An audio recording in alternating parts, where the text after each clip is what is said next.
I'm not talking to you, Reed. Oh, hi. Oh, hi. You all are here. Welcome to the reading update that we do every Thursday. Mary M and I. Wow, Well, that's our Miriam and I. Mary M and I. M&M. Do you like M&Ms? I I prefer peanut M&Ms, but yes, I do like M&Ms. Well, I was going to ask you what your favorite kind of M&M was. I also love peanut M&Ms. Those are the ones. But then they get, they're like all these additional ones. Like, what's the one I tried recently? It was really good though. Yeah. It was like, was it brownie batter? Some kind of batter. Oh, interesting. Delicious, delicious. Okay. Yeah. Okay. And I like the ones that come out around Easter because they're white chocolate M&Ms. Oh, that's right. You're a big white chocolate person. I am, and they're like chunkier than a regular M&M. Hmm. I don't know, it's good, but yeah, I love white chocolate. That's my preference. I used to like white chocolate as a kid. I think because I just wanted to like be different. And now I'm like so on it. Okay. But I don't Well, hate it or anything. I do enjoy it. what I miss the most about my childhood was my favorite candy bar was a white chocolate crunch bar. And those don't Hmm. exist anymore. I think they are overseas. I think Reed and I determined this like I don't know, a month ago or something. But I can't figure out where and like how I get them because they used to be Hmm. here in the States. Right. I loved them. And I was also a weird kid because I would eat around, Crunch Bar says crunch in the middle, Oh, and they're yeah. like, yeah, I would eat around the letters Oh, and save that my. for last because they tasted better than the rest of it. Well, of course they did. I mean, I mean, yeah, it's that's how they get you. that's right. Oh, look, see, in my background, I have Alexander the dog walking away, and Yeah. you have Reed. And Reed's back there. He is organizing the Marvel shelf right now. We're fixing it for company. We, That's we got awesome. we got Maddie and Jessica coming, and so Hi, yeah, Reed. there's Reed. And of course, James is here with his great emojis. I assume that's a reference to perhaps us hating books reread. Oh, good one, James. Hi, Joe. Joe's here. Hey, Joe. Buzz Buzz. You're being You're robbed. being robbed. Reed, are you robbing me? Okay, good. Boy, that He would be said no. that would be a great movie, right? You're like on a live stream, and then there's somebody behind you, and everybody assumes it's Reed, Yeah, but it's not but Reed. it's not. Dun Ooh. dun dun. Joe says Reed with a lot of exclamation marks. Joe. Joe. Whoa, Hi, Batmanda. Batmanda's here. Mary with the new background. Yeah. Thanks for Look at you with all your noticing. guitars. You know, you guys, those are not mine. Kim thinks this is like, Guitar Center. I don't know what goes on. I just roll with it. Mary said Kim thinks it's Guitar Center back You there. know, they do. If they were just on, Mary hasn't seen our house. imagine we come over. Kim's gonna be like, "Well, Reed has like all this room for his guitars. Oh, he doesn't. He doesn't. No, he does not. Does he have them displayed like this?" He has like a stand that they're on. Okay. Not like that. Like it's for multiple guitars. Oh, I know what you mean. Yeah. Yeah, I yeah, think yeah. it would actually condense space. Maybe you should tell her about this. No, because then she'll have out like 6 guitars or something. Oh, I see. I do like when there's just like one out on a stand. I do Mm. think it looks kind of cool. We're just like by the books, but I don't know. They're multiplying. Yeah. I Yeah. have not a leg to stand on with all my books in various places around. So I get it. yeah, I do get it. Yep. So what can you really do? that's right. Reed's gonna pipe in with random noises, and he's not gonna understand that you're talking or I'm talking. That's So that's how it goes. So we are gonna talk about what we read, yes. and as you may have seen in the title, I did read something I absolutely hated. I don't know about you. I don't know if you'd say it that strongly with what you've read, right? I have strong feelings about my book that wasn't in the like category. Yeah, yeah. I feel like we have a lot of strong feelings Yeah, for today. typically we do. Hmm. Hmm. Oh, one thing I have before we start on the actual, book talk, I have to confess that I did not watch Schitt's Creek. I am late with my homework yet I for understand. another week in a row. I I won't try. understand. I won't give excuses. I just didn't do it. So, Well, I have to confess something that I oh, actually just realized I didn't do right uh-oh, now. uh-oh. I didn't grab a single book for my books I want to read coming up. Oh, whoopsie. Not even a single book. You know Reed, you may what? have to grab me some books. Reed's just going to grab me some. Hey, that'll be Awesome. fun. That would be a fun game, right? Be careful because when he picks your books, you know what happens. So, Oh, that's true. mm, Just don't pick Eltingville Club, Reed, okay?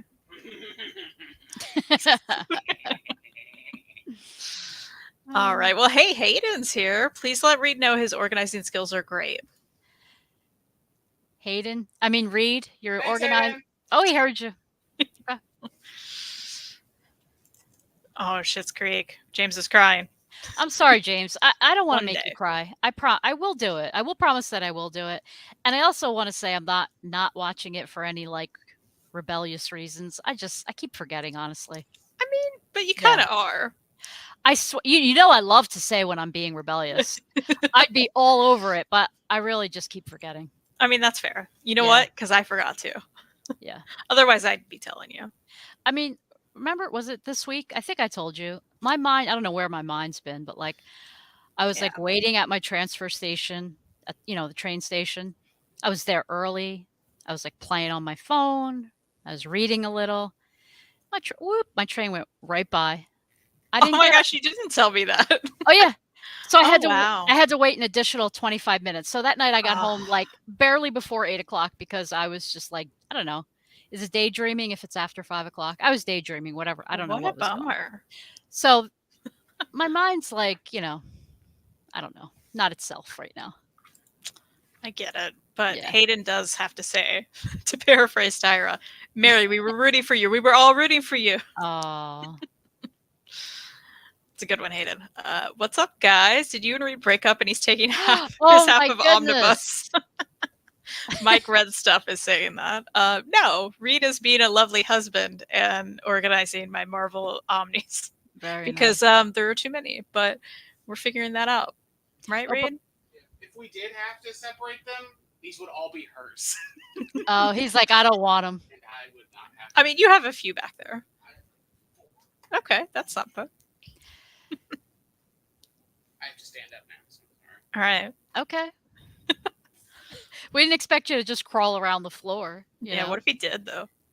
Oh, by the way, I want to say I hope Mike is feeling better. I know he was a bit under the weather. So hopefully you're Oh. feeling better, Mike. Yeah, Mike, hopefully you're feeling better. Maybe you've been able to read some stuff while you've been not feeling well. I feel like that's the best kind of not feeling well. Like, obviously, you don't want to not feel well, right? Right. But there's this kind of sick where, like, you can't do anything and you can't Yep. focus on anything. And then there's the kind of sick where at least you can read some and, like, Yeah. It's like if you're not doing anything else, right? You might as well. Yeah, totally. All right. Hayden says, Reed, if you wanted to be petty, take the Buffy stuff in the divorce. That is where all the money is. That's true. Those have really skyrocketed. Or maybe he would take half, Just half rip 'em the apart. volume and just that too. I was thinking take Oh. the first 4 volumes of something and leave like an Also incomplete. terrible. Yeah. Yeah, that's evil. You guys are evil. Sorry. Hi, William. Good evening. Hey, William. All right. Well, I think we should just get into it. What do you think? I'm all for it. Okay. Do you want to go back and forth? Is that? That sounds lovely. Do you want to go Okay. first? Do you want me to go first? You know what? I'll go first. Okay. I'll go first. There's a little book I read. It's the last thing I read. Maybe I'm going in opposite order. I don't know. But it's called Robots and the Kaiju Kerfuffle. Well, that's Can't a even lot. say it. Kerfuffle. Kerfuffle. Watch your language. This is an Oni Press book. It's been sitting on my shelf. In fact, I forgot I had it until I was organizing this shelf over here, which is the hardcovers. Nice. And then I was like, oh yeah, I got this at some point during a con. It's quite small. It's clearly like targeted toward a younger audience, I would say. And here's the thing. They said bro too much. And look, I know it's in the title. I know it's called Brobots. But the dialogue, I'm talking like every other sentence they're Bro. dropping bro, Bro. hey bro, whoa bro. Then I was like, okay, again, this is probably fun for, maybe a small child who would also speak this way, perhaps. But not for me. In fact, on the back it says, I loved it, bro. Baxter Young, which is the 6-year-old son of that Scotty guy. That's what it Oh, says. And that seems fair. Right. So, Baxter loved it. For me personally, and again, I know I'm realizing I'm not the target audience, right. but there was no depth at all in the story. I did quite like the art, I will say. I like the cartoony art of it. But Yeah. ultimately, I had to give it a 2 out of 5 from me. It was like, Okay. because I've read a lot of, aimed at a younger audience books, all ages books, like middle grade graphic novels that have a lot of heart and substance. This was Yeah. not it. So, not for me. I feel like the 2 was really like the art and knowing Okay. that I'm not the proper audience. Not that there needs to be an audience for everything. I mean, picture books are amazing for everyone. You know what I mean? Right. But I can understand how maybe like a kid in particular would enjoy this. So yeah, needless to say, this is going to second to Charles. It makes me think of, I work with a lot of guys in my office. So they're not really big on bro, but there's a lot of like buddy talk, like, hey, buddy, what's up, buddy? So I give them like 2 buddies before I jump in and start mocking them. And they think it's just 2. funny. Yeah. And then after That's that, I'm funny. like, I'll pop in one of their offices. I'm like, buddy, how you doing today? And they laugh because they know, Nice. but it kind of reminds me of like, what you're saying about how that's written, Yeah, totally the same.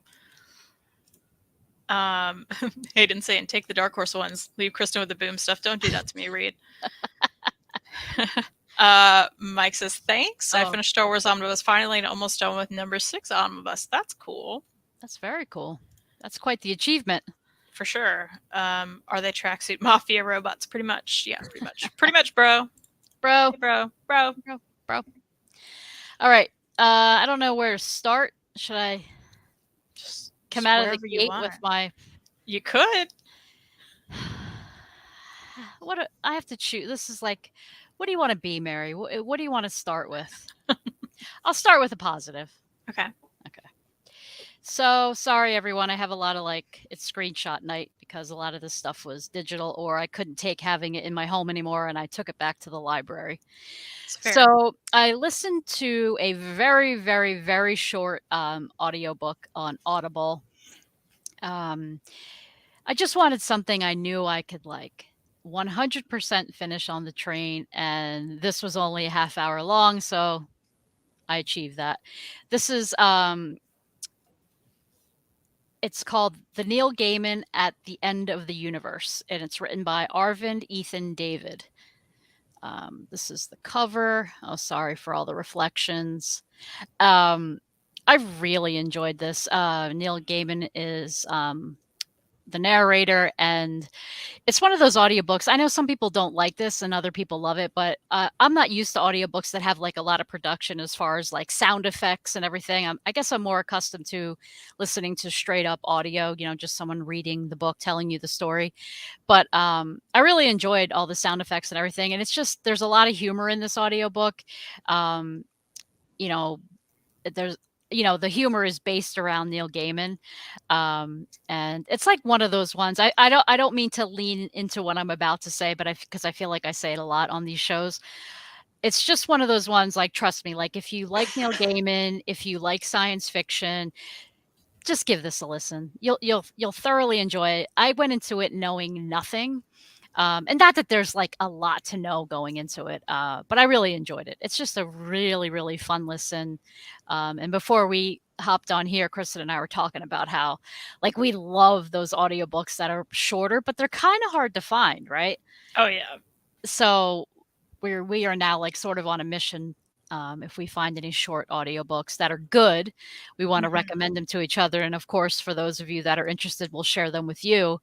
And if you have any that we should listen to, of course, we are creating a list to go through. Please. And short for me, I feel like is 5 hours or less. Yep. That's a short audio. I agree. Yeah, anything 5 and under.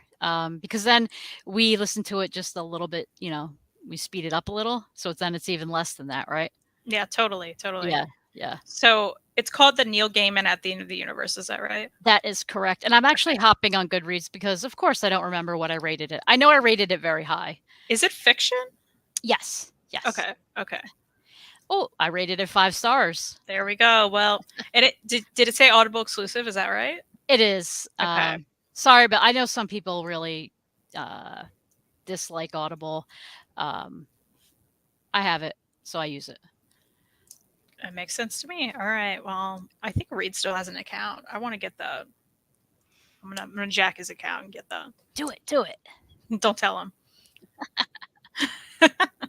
Oh, he gave me the look. Yeah, he was upset about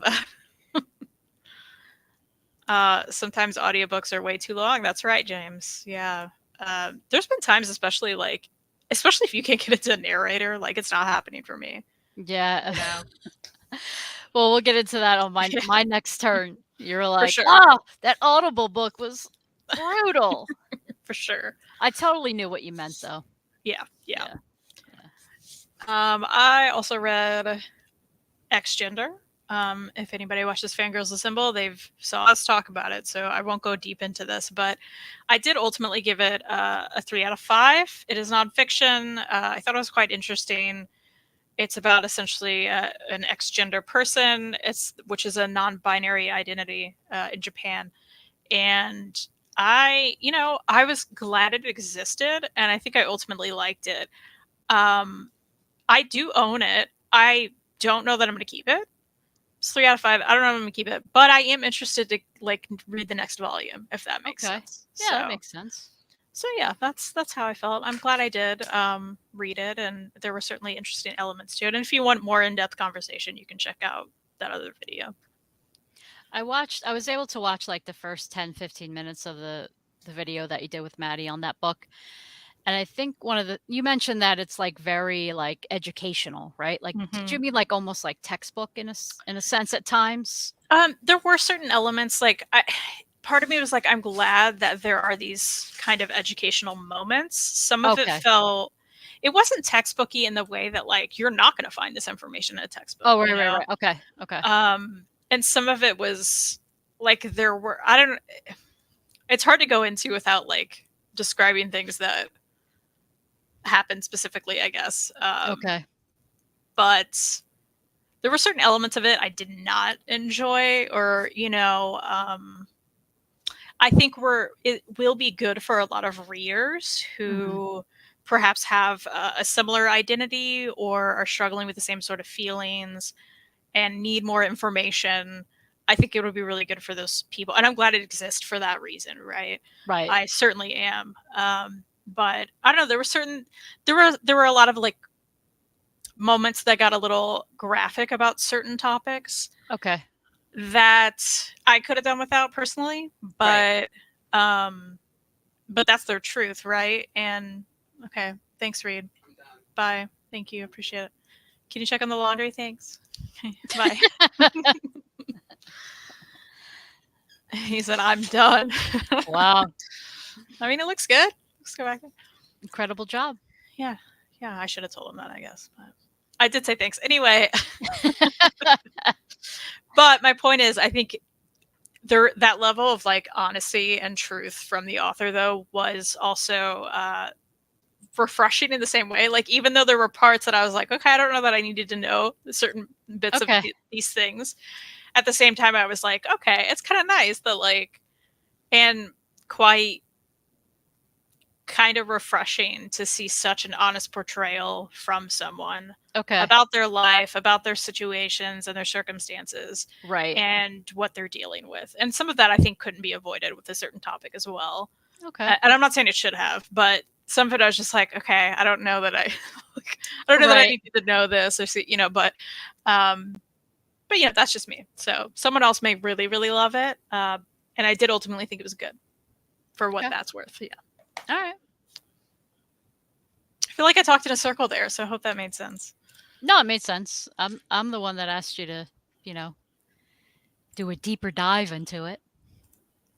Hayden says I can't do audiobooks unless it's like a big finish type audio drama, since those are broken up into 20-minute episodes. Oh, I see what you mean. I see, yeah. And some of that's fun, really. Cool.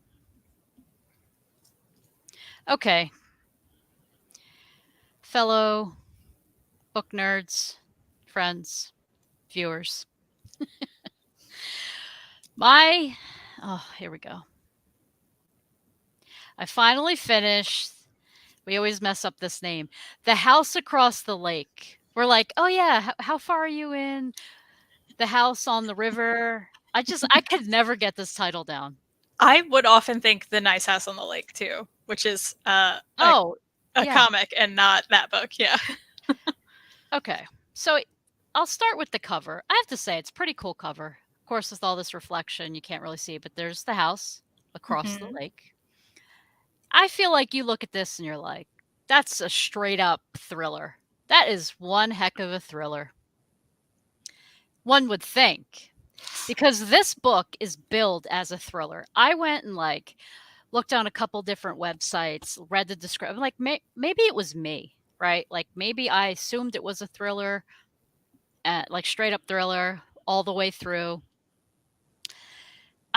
I don't know if you remember or not, but like I was really into it when I first started this book. Like probably up to like almost like into the like maybe 100, like page 100 or so. And then I made the mistake of like reading reviews on Goodreads about it, and it said like, you know, that it's one of those Riley Sager things that he likes to do, and he kind of flips the genre of the book. So basically, the summary of this this woman who is a actress, pretty famous actress, she ends up like wanting to get away from the public because of something that happened. She struggles with drinking. So she goes to this home that she used to live in with her husband. And it's about like the couple people that she meets that live on this very, you know, secluded lake area. It's not like some big tourist town or anything like that. There's literally like maybe like 3 or 4 other houses around her house. So she basically starts kind of like spying on the neighbors across the lake with binoculars, like really, you know, old school spying. And things go down. There's all these like rumors about people drowning in the lake, this and that. So the premise is really good, and I did enjoy that part of the story, because you're like, what's going to happen next? Like, is somebody else going to drown? You know, why are they really drowning? This and that.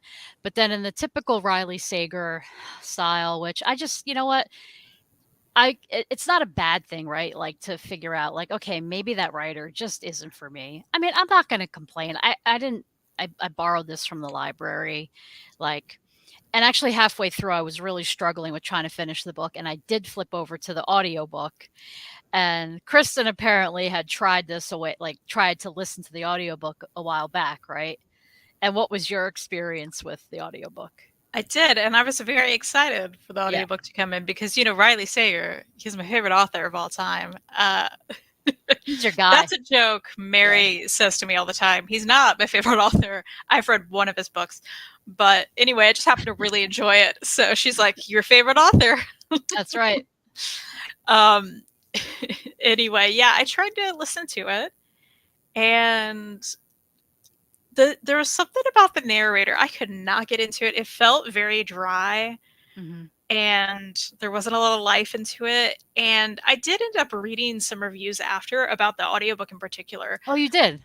Yeah, that was saying, not of the whole book, but just specifically the narrator. And people were just like, this woman is like, sounds way older than the character in the book. I am so glad you said that, because, you know, this isn't about like, we're not like pulling off any kind of like ageism here. In the book, the lead character, this female actress type, they kind of make her seem like she's like the type of woman when she walks in a room, like everyone's staring at her. And she sounds younger, you know, not young like in her 20s, but like, you know, a woman who is maybe married not that long. But when you go to the audiobook, nothing against the narrator, but like she sounds like she should be the mom of this lead character. Yeah, and it's funny that you say that because I did read a review that said that or something, or a few Mhm. people, because I was just like, why can't I get into this? And I kind of just glanced after I didn't want to get spoiled, so I didn't really read it a lot. But I Yeah. remember that comment because I just didn't like the narrator. And it's funny you say that now because I didn't even know it was about, because I think within the very short amount of time I spent with it, Mhm. I didn't even know like how old she was supposed to be or Oh, that she was wow. supposed to even be an actress. So Yeah. the whole time I am thinking of an older woman Yeah. the whole time because Yeah. so it's funny that, and then I read someone said that, so I was like, well, I guess Mhm. she is younger, but I didn't even know her profession or anything at that point because I Yeah. didn't last long. I was just like, I can't do this. Imagine if you stuck with it, if you stuck with the audiobook and then you got to the point of like where they start kind of talking about like, a neighbor who's interested in her and like all this, it wouldn't have matched up for you. I think it might have been even like harder for you to like be like, what is I this? would have been confused. Yeah. Yeah. Like, Yeah. what's happening? Yeah, totally. So the bottom line, this wasn't for me. I gave it 2 stars. It was like, like I always do. I gave it 3 because I don't know. I try to be so nice with my stars, but I told Kristen this week, I'm like, I'm not doing it anymore. I'm gonna be. You always remind me that Goodreads is truly for the readers out there. So people who maybe have similar tastes as mine, if they see what I happen to rate something, not to say that that'll make them read it or not read it. But it gives you like a little bit of a bar to go by. I gave it 2 stars. It did that whole thing where it went from thriller to, I won't say the other genre that it went to. I will say it was paranormal-ish, but like it just, I don't know. And not to say that I can never enjoy that kind of story because I can, but if it was done in a way that like made sense, then it could actually be. I will give Riley Sager credit for this one part. If he did it in a different manner, it could have been really interesting. But it almost feels like you ever read something and then you're like, either this book was like highly edited or like did all of a sudden he was like, oh my God, I got to finish up this book. Or like, I'm not going to hit my deadline. And like things just take a bad turn. I don't know. Wasn't for me. Riley Sager and I think I have to just admit it. We are officially broken up. You're Not dumping going. them. I'm dumping him. It's over. Yeah. Over. So this really makes me want to go back to Final Girls and finally read that because one, that's on my shelf. Two, I know that's the one you really liked, I right? did. I enjoyed that one. Was it the one? Like, are there other ones you can be like, I really like that? Or at this point, you're just like, no, none of the others. Final Girls I did really enjoy, and I feel like that's like, if that's not his first book, it's like maybe his second. Of course I'm going in. What am I looking up? I feel like it may be a second. I feel like I read that somewhere. Oh, Riley. Are you looking up that rating, maybe? Yeah. So I read Lock Every Door. Mm-hmm. We know I didn't like that one. Is that the one I went in this week and lowered stars? I was gonna say, like that one popped up on my feed, and I messaged Mary, and I was like, "Is Goodreads being weird, or did you just rate this, or like what's happening right now?" And you were like, "I changed my rating." I was like, "This is the best." You're like, I was like, love it. no, I'm so angry. I'm gonna go back. Final Girls. Let's see what I rated it. I think I gave that I gave that a 4. Okay. Yeah, I did enjoy that one a lot. That's huge for Riley Sager and you. And Survive the Night. What did I give that one? Was it a 2 or a 1 even? I gave that a 3. Okay, 3. All right. So it's funny because I remember you hating it more, but maybe that's just because you were just like, no. I think in that one, I was probably ranting about how one of the characters was just like, I'm like, to borrow one of your things, girl, like, just stop. Like, just stop doing these things. Like, you're making it worse on yourself. It is true. And that is a bar you kind of, I guess not every thriller, but a lot of the thrillers, you kind of got to get over that bar, right? Where you're just like, okay, I guess it's like any horror movie or something, right? It's like, yeah, you're going to walk in that door, even though you don't know who's behind it. Yeah. You're going to, do the stupid thing. You're yelling at the TV, you're yelling at the book. Exactly. It is one of those situations for sure. So true. So true. So yeah, Riley Sager, it's over. I'm sure, I wish you well. We had a good run. We had a good run. I wish you well. millions of people enjoy your work, you'll be fine without me. Mm-hmm. How's that? It's official. It's Wow. official. We witnessed the divorce live on air. Batmanda says she finally finished the Yes. sentence. So, what did you give it? What are your thoughts? Did you? I forget if you rate things with stars. So we want to hear what you thought, what you rated it, and such. And Remco says hello to everybody. Hello. Hey, Remco. Thanks for being here.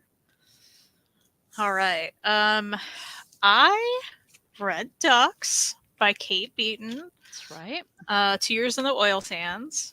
This is, again, one I recently talked about on Fangirl, so some of you may have seen that. If you did not, though, you may have heard about this book. It is everywhere right now, I feel like. Not even right now. I guess it made a lot of like year-end lists last year, so I'm actually late to the game. That's what I am. It is a honking little thing, too. I believe it's about 430-ish pages. And also, we have to talk about how cute this hardcover is under here. Look at that. That's nice. That's pretty cute. It's like shiny on the edge, too. My buddy Kyle gave me this, so thanks, Kyle, for that. I have a lot of feelings about this. So Kate Beaton is known for like Hark of Vagrant, those sort of books. And this is about her real life. It's nonfiction. It's essentially a memoir of her time in the oil sands, working in the oil sands in Canada, the work conditions that she had to endure, which were pretty terrible, really like the constant harassment from men who worked there toward the minimal amount of women who also worked there, her being one as well. And just the conditions, like she worked in a camp for a lot of her time there, where she had to like sleep there as well as work there, which was just like a whole other environment, right? Can you imagine like having to sleep where you're working as well? I can't imagine. No. Cannot imagine that. So there's just a lot of like hard conditions and a lot of tough subjects. There's constant harassment. There's she dealt with sexual assault, so a lot of trigger warnings for people. If you know you can't, if you have those sort of triggers, just be aware. As well as just like sad mental health issues that various other people she worked with, as well as herself, struggle with being there. And there's like a lot of environmental concerns, which is where Ducks, the title, comes from. Specifically, I mean, it's not a spoiler, it's a real thing that happened, so you know people already know, but ducks landed in the ponds around the oil sands, or the lakes rather, and there was this like toxic sludge. So all these ducks landed, they all died immediately. It's not funny, but it's like, oh, okay, that happened. And then that was a big point of topic in the story as well, her realizing the environmental effects of this place, and not only like the mental and physical effects to herself, but also the kind of environmental concerns. So ultimately the afterword in this was pretty powerful, where she talked about, you know, she wanted to put this out in the world to essentially like put more eyes on what's going on and all of the things that happen to her, as well as just the conditions that are probably still happening in these work environments, especially to the women. So I did give it 5 stars. I thought it was really, really, really well done. I really like her art as well. And there's a Canadian in the chat, so let's do that. Darth Fres says, I'm from Canada in the East, and this book seems heartbreaking, and it is a shame that this happens. Oh, wow. Absolutely. And I will say, you being from Canada, there are a lot of like Canadian specifics throughout this. Like, it feels extra Canadian, if that makes sense. Like there are different parts of Canada represented in the people who work here as well. So I think as for a Canadian, it may impact you and mean even more to you as well. But this is something that I thought was really well done. It was great. It deserves the 5 stars. I will never read it again in my life, I don't think. I don't even intend to keep it. There's no reason for me to keep it if I'm not going to read it again, which I don't intend to. But I do think it's important. I'm really glad it was made, and I understand all the praise it's getting. but it is a hard read. It's tough. Yeah. It's also weirdly readable though. Like I will say the subject matter's tough, but it's not like hard to get through necessarily. Which is not what I expected, you know? Right. Because often these sort of things like they're a struggle to get through because of the struggles, but there's something quite readable about this, the way she writes. So yeah, I don't know. I gave it 5 stars. I'll never read it ever again. That's how I feel. Yeah, and so everyone knows Kristen's like a very good friend. I met I had asked, I'm like, can you tell me like in your own words? Like I watched your show with Maddie on it, but I'm like, I want to know more about it. Like, and I know when you do the shows with Maddie, like you're not going to spoil stuff. So I was like, I'm probably not going to read it. Just tell me. Actually, truth be told, I did start Ducks, and I just wasn't in the right mind frame, and I didn't finish it. And so Krista was nice and like really gave me like a full book report, and I was just like, after listening to what like how you described everything that happened, and I was like almost depressed after hearing it, because I mean, what Yeah. she goes through. And then you told me like at the end, like you mentioned, like something, you know, they reference somebody in her family, you know, something that they went through. I'm like, wow, like, Yeah. whew, that might It's get rough. that has to be like one of the most, I don't know, my guess is like one of the most honest and raw, like, you know, depictions of you know her life there, you know. Absolutely. I mean, it's a tough read, but like I said, I think it's important, and I do think she was incredibly honest about Yeah. what she went through and like her feelings and the way things were depicted. I think it was just really well done. But I can understand not you have to be in a certain mindset Oh my to goodness. pick it up. Like don't Whew. don't expect to not be bummed out because it is a constant bummer. Like, Yeah. it really is.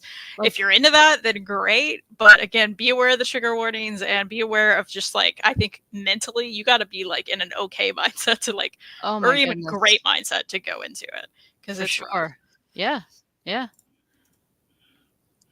All right. And Batman is Oh, saying for the sentence, I give it 4.5 out of 5. It was kind of hard to rate because it's beautiful and important, but also kind of heavy and dense. 2020 is a hard year to look back on.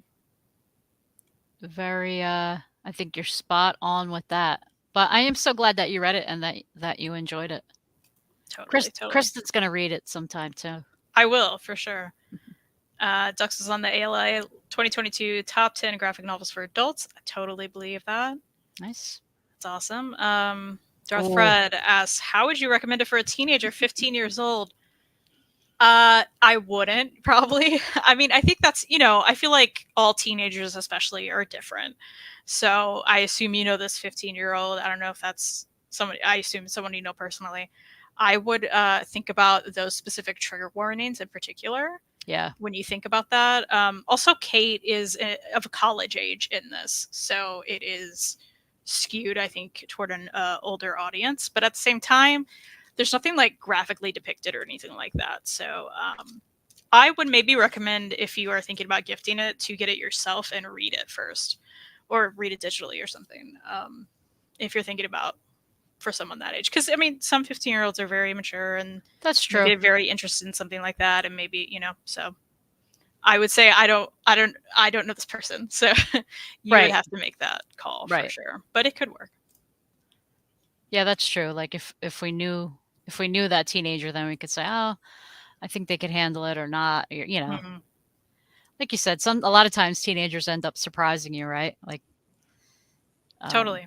And Rick Ray makes a great point. Hark of Vagrant Strips would be great for a teen young reader. Totally. Perfect order for me now. We'll see afterwards. Oh, cool. Absolutely. Again, Nice. be in a good mindset, but it is a good, I mean, it's an important read, I think. Oh, Reed's like, you should read this that we got for $5. That is the largest price tag I've ever seen in my life. Isn't it? She says the largest price tag she's ever seen. It really What is. the heck? Yeah, I'd seen, like, I've read some of this online, but I actually haven't read the book itself. So should I open this? Interesting. Maybe I should. Yeah.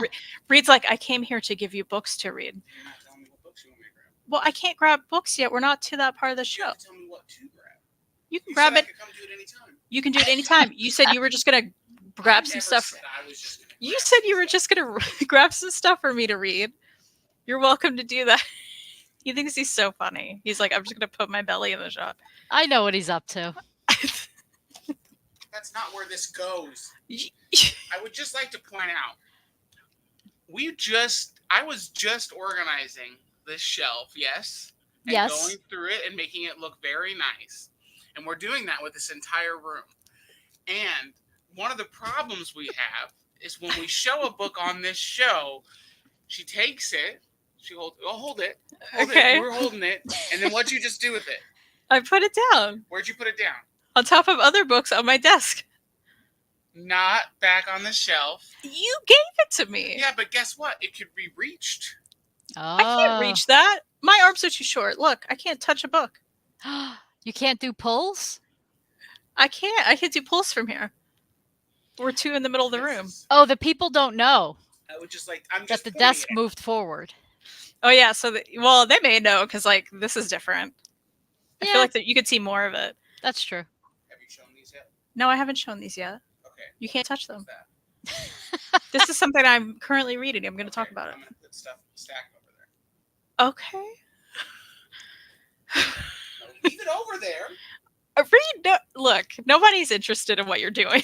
Oh, poor Reed. No, I mean it in a way of like we're having a dispute on air. I don't think anybody cares about this. It's kind of entertaining, actually. Oh, Mary thinks it's fun. Thanks, Mary. Someone's on my side. She did say you. Mary, you Oh. need to go to Heroes with us so you can be on my side. Well, I have a little information on that statement. Yeah? Should we announce now? Are we announcing something? I don't know what we're announcing. Like, I get a little out of hand on these live streams. I'm like, everything I say is an announcement. Reed, you can't hear her. I know. That's I- why I don't asked you know what yet. She said. That's fine. That's People fine. that want to watch me repeat everything Mary says to you. That's good content, right? It's no. Yeah, I don't know. Do you want to talk about that now? If Reed, you I'm not let- talking to you. Oh. What did he think you wanted to talk about? I don't know. Oh, I don't know.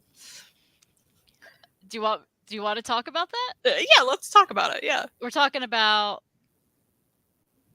Heroes Con? Yeah. Well, I'll just come out and say it. I'm in Officially? officially. Oh my gosh. Certain parameters may change, but I am definitely in. Okay. Kim is. I told her she has until the weekend to decide because I want to like hop on everything and make Yeah. plans and get the things I need to get. Mhm. She is leaning towards staying home and watching Alexander. Like she's gonna take the days off so that she can be around. Because we're like Alexander. For those that don't know, is our dog, and we're very like particular on who will watch him and stuff. And right now we don't really have a person. Mm. Kind of do, but when we can, we rather just handle it ourselves. And Kim's like, listen, I have no problem like taking off a couple days so that I can be around at home so that you can go and have fun. Cause she's not really, I think I mentioned this to you. She's not like a big con person. Like she lasts a couple hours and then she's like, she's kind of done. So that's the kind of thing. She's like, go have a great time with your friends. Like, but yeah, like I'm definitely in. Like, Well, that's wonderful news. yeah. Are you guys like 100% in? Like, You're like, I'm not going to go without you. you're like, I'm saying like, should I hold off on reservations? Like, I think we need to talk about this because we're also like, we could split a room if you're interested in that. well, You're like, no. You're like, no. I don't know if everybody cares to hear this, but here we are. Like, here we are. Well, no, this is sort of related, like planning Yeah. to go to a con. That counts Yeah, as like, It counts. Yeah. I'm a weirdo. Let's just say it that way. Okay. I probably would get my own room. Like, Okay. I have sleep issues. So now if I'm yeah. thinking like, if I'm snoring, now I got to worry about keeping these two. Like it'll just, the way I am with I sleep hear you. is already hard enough. I do appreciate the offer. And I know that's a wiser move to save some dough. That means I could buy more books. But I just know myself. It's like the sleep thing. And I'll be worrying that like I'm keeping you guys. It's just, you get me. Totally. Yeah. Yeah. And we can talk about that more Yeah. later if you like. I- Yeah, for sure. For sure. But this is very exciting because It's we've very never exciting. met in person. We've never met IRL. IRL. And I know Reed was really wanting to go, but we hadn't officially decided because here's the thing. I Tell me. don't want to just hang out with Reed the whole time. And by that, I mean, that sounds rude because Reed's going to be stuck at a table, right? Of course, he's He's going to working. be stuck at a table. Yeah. So we were just kind of like, we don't officially decide anything until we really know what's going on with with Mary in particular. Not that it was all riding on you, but I think a lot of it was. So Well, it we'll helps. It probably helps both of you, right? Like Reed then doesn't have to feel bad that like you're behind the table or like, I Yeah. get it. And Yeah, then totally. well, he's probably going to be like, guys, can you come back check on me a little bit? Could you get me a water? Yeah. We'll do that for sure. Yeah, we'll definitely talk about Yeah. dates and things, and if you want to book stuff this week. Yeah, absolutely. Cool. Because there's also like I don't know. We'll talk about it later. You want to go like off campus? I bet you probably want to go to bookstores and stuff. Oh, right? I mean, don't you? I do, of course. Don't you? Yeah. There was this bookstore I went last time. Yes. I think I told you about it. There was like the bookstore Shop Cat. Yes, you did tell me. That really felt like, I mean, this sounds so silly, but I genuinely mean it. I felt like this cat was truly walking me around the store. Yeah, he's like, follow me. Like she was like, come look at this. And I was like, okay. And I did. And then she'd rub against the bookshelf and she's like, hey, this is cool, right? And she would talk and I'd be like, yeah, you're right. You're the best customer service representative I've ever dealt with. I loved her. So I want to take you there. I think you've read too many cat books. You know what? You're not wrong. Oh, fun. Okay. Well, I got behind in the chat with that news because it was too great. I couldn't handle it. Hi, Stephanie. Stephanie. I'll tell Reed you said hi. Who would put a book back on the shelf during a show? I disagree, Reed. # Team Kristen. I need to get him back in there so I can tell him that. Thank you, Stephanie. Appreciate it. And Stephanie, like, I kind of play the little role of like, I like to make Reed feel like, he's not alone. So this is good. So like Stephanie can like, kind of step it up a little bit more for you. But I have your back. Absolutely. I appreciate that. And William says Kristen is always, thank you, William. I heard that somewhere. It says, I think we should all get together and read the new Grinch sequel that's coming out this year. Oh. Read? Like, it's a Grinch sequel comic book? Is that what you're saying to me right now? Or just Sounds generally like prose or something? Hayden, we need the details. I'm sure he has them. What an awesome, I assume, partner. Oh, what they meant. Partner Mary. That's so cool. Yeah, Kim's cool. Yeah, we get it. Like there are things that she just loves to do, and I'm like, yeah, I'm not doing that. Go have a great time. Enjoy yourself. There's no pressure to be back at a certain time, and it makes for a healthy relationship. I gotta tell you. Yeah, totally. Yeah. Like Reed's going to this hardcore show next month. He's super stoked about it. Yeah. And he's like, you didn't want to go, did you? And I was like, absolutely not. No, I was like, look, Reed, I will go. If you need someone to go with you, I will absolutely go with you. And he's like, you're going to hate it. I was like, yes, I will. So he's going without me.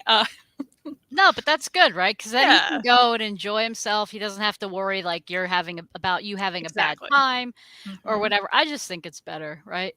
And then I always find that it gives you like more to talk about because then he can come home and like tell you about the show.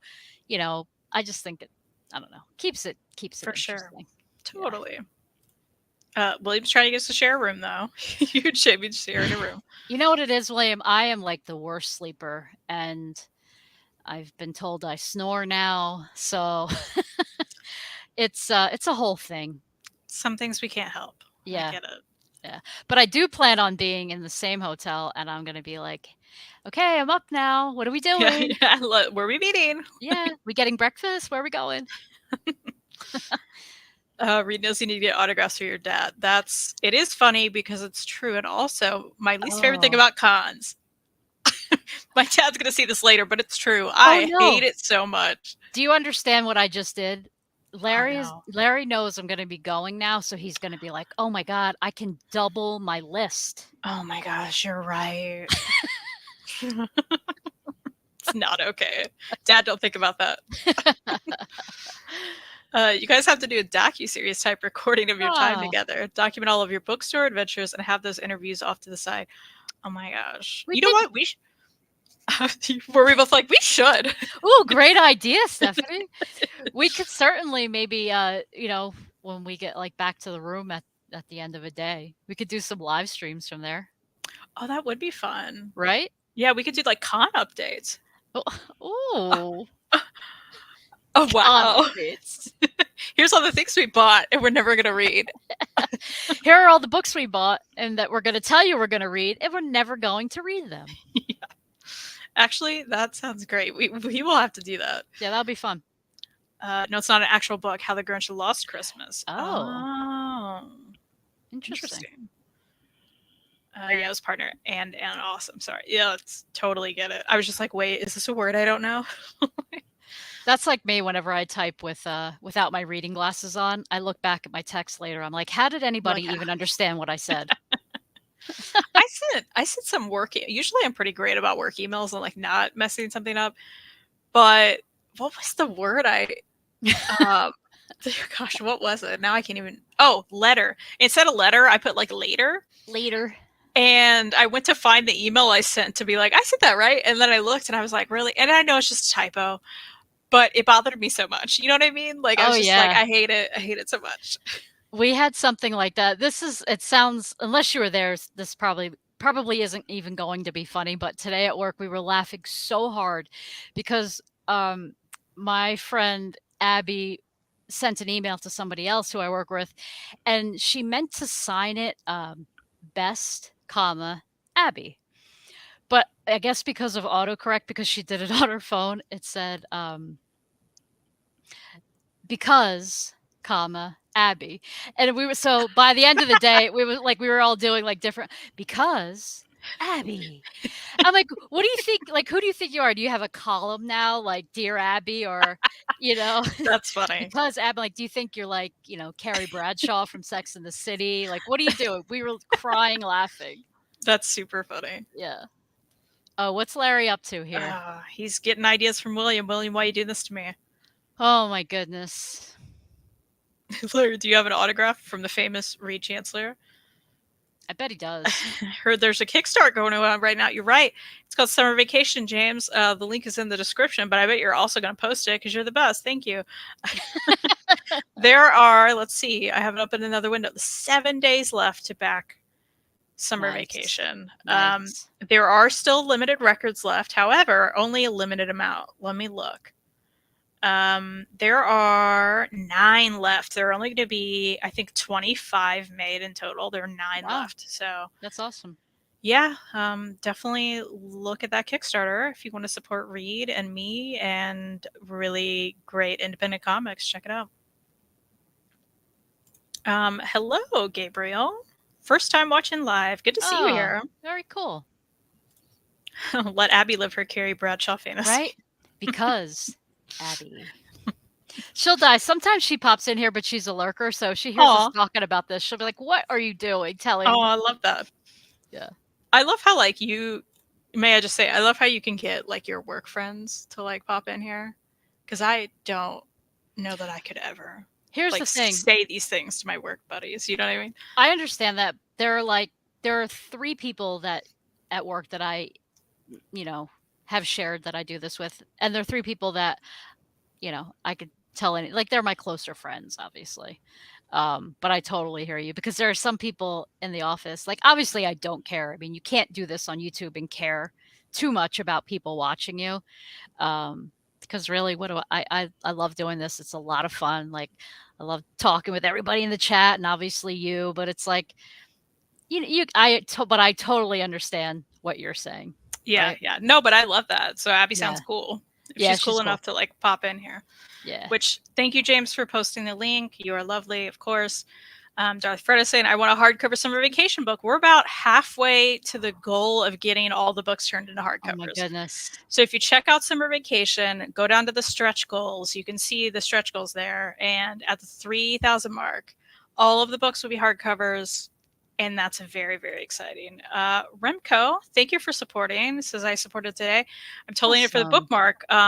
Also, a great point. This is available internationally. So if you are international, you can totally back it, no problem. When you click a level that you want, it'll show you the shipping right there. And there's no surprise shipping later. Like, that's it. So Cool. definitely check that out. Yeah, and all the books now are getting free bookmarks that read hand screen printed and like cut up, and they look really, really cool. And they're from like gig posters he's made. He's done a lot of cool band gig posters. So yeah, thank you again, Remco. That's awesome. Yeah. And it's cool. happy birthday, Gabriel. That is awesome. Hey, happy birthday. You know what you should do for yourself on your birthday, Gabriel? I don't know. Oh boy. I feel like you may really enjoy summer vacation as a birthday present for yourself. Maybe just check it out. I'm just saying. And as added value, we'll even toss in a copy of Riley Sager's The House Across the Lake. And That's so funny. ducks. Just throw all the books that are difficult reads in there. That's a joke. I wish we could do that for you, but I know. I'm being, I don't know. no, yeah, that's funny. Yeah. I've seen you at Justice Channel before. Thank you for watching me Oh. there and coming here. I super appreciate that. That's Not so cool. everybody migrates from there to here, so you are the coolest, Gabriel. Thank you for that. Kristen, I need you to invite certain work people to watch and maybe some ex-coworkers and their crackers to watch too. Oh, All right. wait, I get that reference, right? You totally get that reference. What's so funny? I've never considered this before, but because I don't work at this place anymore, I could just share those weird coworker moments because one, they'll never see this. Two, even if they did, I don't like them. You know, like Yeah. so I anyway, mean, this specific reference is to a former coworker I had at the TV station that I worked at, who was an actual nightmare. And she would always eat, she would like have a paper plate, okay? Saltine crackers that she would put, okay, on the plate. And then she would put like a scoop of peanut butter on every cracker and then put one grape on the top. wait of a each minute. one. I didn't know about the grapes. Oh, yeah. Grapes were involved, yes. Oh no. And then eat that like a sandwich. And she did this all the time, to the point where, so the room we worked in, I was in master control and it was dark. So sometimes I would just be walking and then squish. I can't tell you how many times I stepped on a grape in there. And she was always the grape culprit, right? There was no one else in there bringing grapes, dropping them all over the floor, and not picking them up. I'm just saying, I don't miss it. So anyway, thanks for that memory, Stephanie. Yeah, you are in such a better place work-wise. Oh Yeah, my oh my goodness. gosh, I Thank- really am. Thank goodness. So if anyone from my current work ever stumbles upon this, you guys are the best. Don't judge me too hard. You're the best. My dad is saying that I owe him these autographs for introducing you to comics and then making you get up close and personal with all of the true comic legends that you may have otherwise ignored or something. I don't know. That one time I met, there were a lot of weird ones I met for you, Dad, and I just didn't know what to say to these guys. Because, you know, they're always old guys. Okay, I'm sorry, but they are. But see, if I'm there with you, I can because I don't care. I can really like. You know, that's true. I could really yuck it up and like, hey, together we could do some of your comedy that you like. You know, like, why'd I even do my hair today? You know what? They'd probably love that, these old guys. Between the two of us, we'll really have. Oh, We'll win them over. We'll get Larry like some serious, like, not just autographs. Maybe get some like even free sketches in there if we really yuck oh it up. wow. Wow. Mary, look at you. Sometimes I like that challenge when somebody's like grumpy or like not Mm. being that friendly. Sometimes I like to keep pushing it just because it's funny to me. You know Are what I you mean? telling me you want me to go talk to that guy again? Is that what you're Uh-huh. telling me? I'm Yep. gonna call him that guy. I feel like I already publicly said it, so I'm I not think sure. you did. I think you I did it. I think you did it in a way like in a nicer, well, in a professional way. yeah, You just you spoke like, you kind of just told the story. I think. I think you're right. I think you're I, right. I know how annoying now we're like this is like vague central right Look, now. he's not watching it. They're not watching it. Yeah, sure. Should I just say it? I don't know. Just say it. Just no. So I think you should say it. You're telling your story. You're not making anything that's up. true. It's just like when I met David Boreanaz. I assume he was having a bad day, and he did break my heart. Mhm. So perhaps that's the same case for when I met Don Rosa at the last Heroes Con. I can't believe you said it. No, just kidding. And he was not nice to me. So maybe if Mary's there. I'm so walking up to that table with a DuckTales shirt on. Ah, Oh, you the DuckTales guy? oh, he will lose his mind. Oh my gosh. I You know wouldn't do what? that. Hilarious though. Maybe we should. I wouldn't. Maybe- I wouldn't do that. But Okay, but you and I should. We should get DuckTale shirts and not even go up to him, but just walk by him. Just do these, like some of these. Or even do the like, oh my gosh, DuckTales, or just like, oh, and then we see that sign that's like, this is not DuckTales. And then we just, oh, yeah, okay, yeah. just walk away. Oh, fun. I didn't want to say brand because it was so obvious. Yeah, that's Yeah. true. So what exactly happens here? Here, That's a great question. it is a good question. Certainly, if you just popped into, these are the reading updates. We do them every Thursday now, around the same. Well, it's been the same time. 6:30 Central, Mhm. 7:30 Eastern. I don't know where it is you are, but Mary and I have been, except now, talking about books we read recently. So we talk about what we've read since the last show, so the last week. Mhm. And then we like to talk about if we have any current reads, anything we're currently working on. And then usually I have a whole stack of things that I would like to get to that maybe doesn't happen. But there's just books we have that we haven't read that we want to read, or we want to reread maybe. And we will get back to that. But I'm catching up on the chat. I'm sorry. Yeah, and the bottom line is typically we just like to come in and be honest. Like if we've read one book, we're just like, hey, guess what? This week I only read one. Sometimes these also involve like little hauls, like if we bought stuff and it came in before, after the last show. Sometimes there's a little bit of haul action too, but that could mean also stuff we took out from the library as well. So Yeah, absolutely. And then sometimes we apparently share coworker gossip. I mean, listen, we spend so much time there in a day, right? So true. My dad's saying, talk about the weirdo with the dolls. Which one? And then Stephanie says, yes, Larry Pooh, because she knows. Oh, I called him something else. That's right. Yeah, you did. Yeah, and that's fair. Yeah. I did have a coworker also at the TV station who This is brought like- that's a whole other. Anyway, yeah, he would bring in like stuffed animals that he for sure thought were real. It was a whole thing. Not even in a like institutionalized way, just like a what's happening way. I don't know. yeah, There's a and whole like, story there. and when we say like, I think when you say stuffed animals, like we're not even talking. Like we refer to some of the stuff you have as like plushies.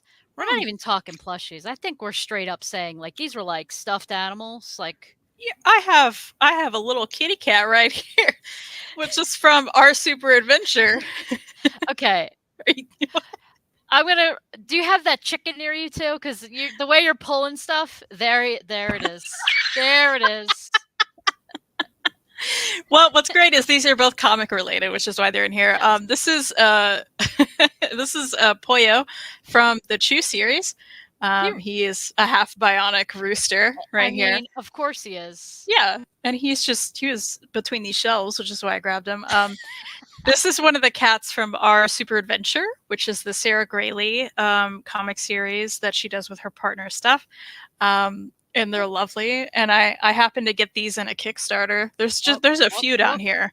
Here's another one. They have a certain face, huh? They're like they're very. I mean, they look just like the comics, which are near me actually. Let me just. I could still pull stuff, just different things. Yeah, so they pretty much look exactly like Oh inside yeah, the comics. Like here it is in the back, right? you really do. They really look exactly like that, right? Yeah, that's a good job. Yeah. So I had to. Of course, I had to get them. Where am I putting them? Who knows? That's what we're trying to figure out. But anyway, these were just like stacked near me. They like accidentally stacked too. I don't know. Oh. That's interesting. So anyway, no one asked for that. But did we not that it's like that important, but did we sort of share what the stuffed animals were about with your ex coworker? like what they were. Yeah, like Oh, did he like was it that he talked to them at work or so he would keep them in his vehicle until the shift like really started, right? And I think he would only do it like he wouldn't bring them in every day, right? He would only do it with people I guess he could quote unquote trust for lack of a better word, right? And eventually that was me apparently.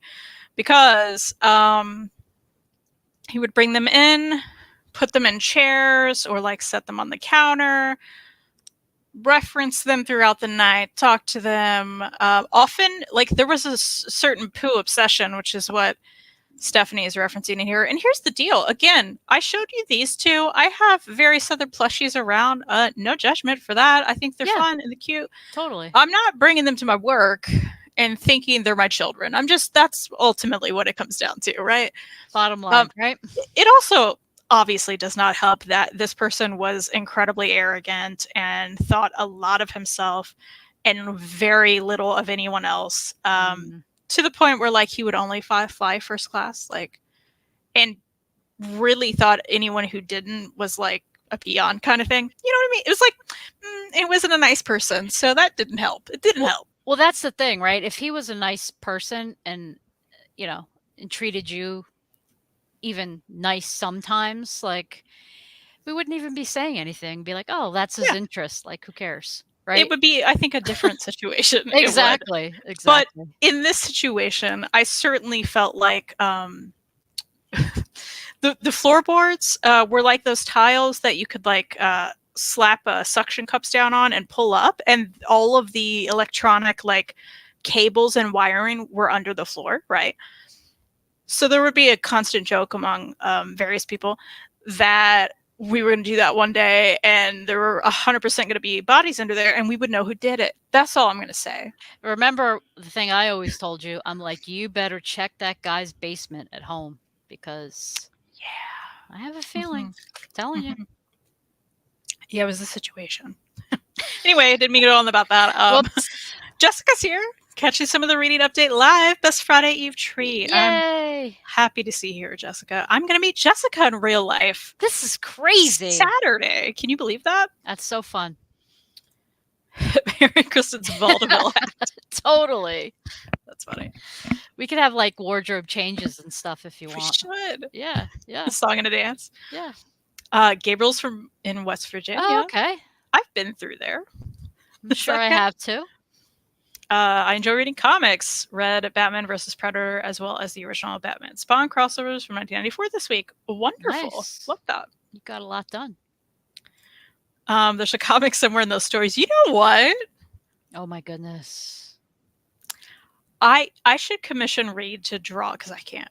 But I would absolutely write a whole comic about my life there because I think there is maybe a comic within those stories from the TV station.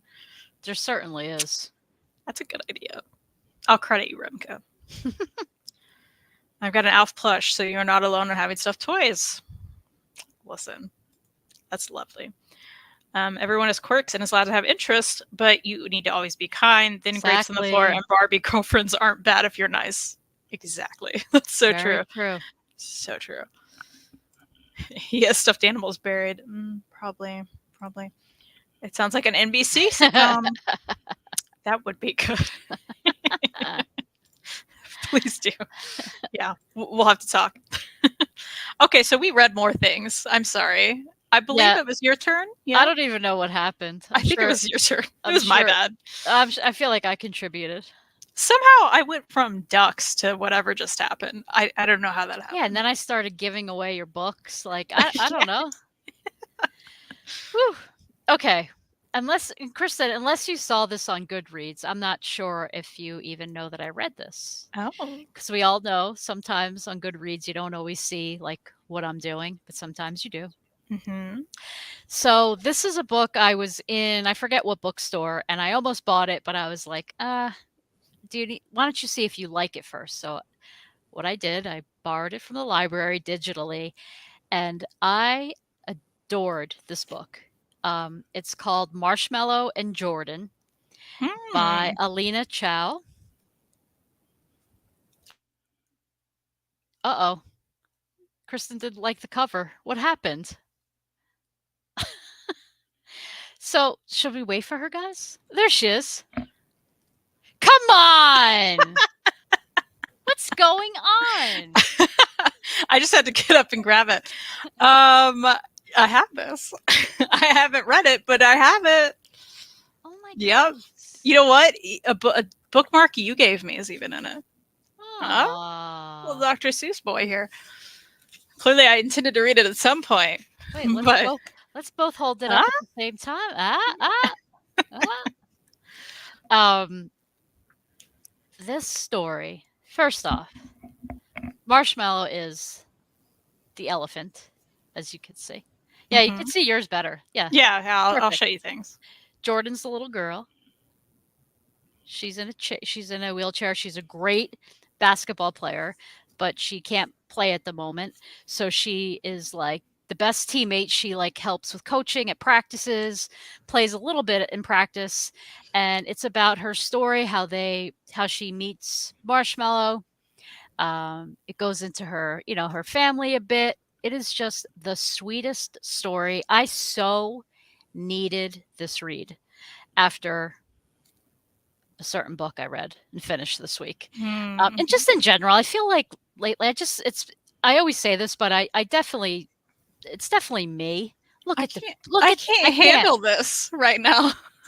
And let me tell you, just so everyone knows though, after I say what I'm about to say, there are a couple moments I was crying, but I have like, when it comes to animals, like if I just think about an animal, I could start crying. But no elephants were harmed in the making of this book. So just because I said I was crying, I don't want, because, we're big on like warning people about, triggers like that, because quite often we've been shocked or surprised or burned in a book when something has happened with an animal and we didn't know it was coming. But yeah, this story, it's very inclusive. It's about friendship. It's about, maybe counting yourself out of something without realizing there are so many opportunities ahead of you where you could even actually excel, like, and get further and be happier. Sweet, sweet story. Highly recommend. So I started this off by saying I saw this in a store. I was like, why don't you read it from the library first, see if you like it. I've already ordered a hard copy. It's on the way. It is 100% something I want on my shelf. And I would like to get in a better habit of that. I know I won't fully do it, but like, instead of just buying a ton of books, it's different though when they're on sale, and like ridiculously on sale, right? That's part of the fun of doing what we do. But I kind of loved how this panned out, because now I can't wait to have that on my shelf. And I love that you have it there in front of you. Yeah, and I love that. I believe I got this at not a half price, but a different used bookstore. Oh, cool. And I just like love the cover, and I looked through the art, and I love the art, and I was like, I have no idea what this is about. I didn't even know as much as what you just said, other than just the art and the inside. Yeah. So I was just like, sometimes when it's a good price, because this, like, the full price of this is only $16, so I probably got it quite cheap, Yeah, and it's a chunker. Yeah, it's a nice size. It's for a second, of course. That's all I needed. I was like, I love this cover. I love the art. So sometimes I pick up things because they're cheap and it just looks good from that alone, right? So I'm so glad to hear that you loved it. Was it 5 stars for you? 5 stars. Love that. Okay. Wait, I don't trust myself now ever since you're like, wait. That one show. You're like, Mary. I look it up. It's like 1. It's like what did you do? Like, if you could only talk in my one ear, you'd be like, you didn't rate it that. Love that. I of course am looking it up, but I'm like almost positive. Oh, what's going on here? I gave it 4 stars. Mary. Right here, Change live, it. Change your life. 5 stars. Change your life. You know, I find myself having those things though, right? Right. Where I'm like in the moment, I'm like absolutely very confident in my rating. Mhm. And then I think about the next day or I talk to you about it. It's happened a lot where I'm Yeah. just like, oh, I keep talking about that a lot and I keep Yeah. feeling a certain way. Why did I rate that higher? Like I've absolutely had that moment. I'm Yeah. thinking I should probably wait a day or 2 to rate a book Mhm. because I think that's what happens, right? As soon as we finish, we like to like update Goodreads immediately. Yeah. And I think that gets in the way because I think you do need time to process, you know? I think it can. I mean, I think some books, you know, right? Yeah. But some are harder. And Gabriel's questioning ducks, probably because he's like, "What's that? It came in late." Oh. Yeah, this is ducks. This is by Kay Beaton. I was just talking about it. I gave it 5 stars. However, I didn't immediately rate it because Mhm. it was a lot. It was an intense read, you know, and I was like, I don't know how I feel right now. But I gave it a few days and I, you know, thought more about it, analyzed it more, and I was like, no, this makes sense to me. That's what I want to do. So yeah, some books I feel like take longer than others to rate, certainly. Yeah. And I think it's fair to change your rating. You read it, you know. Oh, I was gonna show some art, but you might. Oh yeah, I was- did a little bit, but Oh, I don't know. If I knew what page this was, I would tell you. But this is one of the panels that like made me cry. So they're aw. sitting together by the water, and she says, "Best birthday ever." Can you even? It's so. Aw. And look at the elephant's little hiney. It's just so cute. Do you know what page it is? I wish I did. I Do you have did. a page number? No. No, I took a screenshot, but I guess I Okay. cropped This it. is beautiful art, though. Right? It really is. Look at them here playing basketball in the water. I mean, come on. Now I really like. Obviously, this is going to be the first book I talk about to read next because it was just sitting on my shelf. Oh, and this is another thing. I took a screenshot of the author's note. Just like this, Jordan gives Marshmallow unconditional friendship, while Marshmallow broadens Jordan's horizons and helps her see her potential. Though this is fantasy fiction, I hope that every reader can see themselves in this story. Oh, Oh my goodness. love that. Such a sweet, sweet story. And it's set in Indonesia, which I thought was really cool because I don't know if I've ever read a book set in Indonesia. So, Well, I love this. I'm so happy you've read that, and I have it, and now I can read it. I'm excited for you to read it too. I Sure. just want to show one more. This art is like unbelievable. Look at that. Oh, it's beautiful. You know? Do you notice I'm using my one of my other tablets? Oh, one of your many. I think this is my favorite. This is that Lenovo Oh. yoga something tablet. It has like the thick grip on the side, right? Yeah, it has these like Yeah. awesome speakers on That's it. cool. Yeah. All right. Okay. That was exciting. I can't believe you had that book right there. Yeah. I was like, I know exactly where it is because I just moved it. Oh my goodness.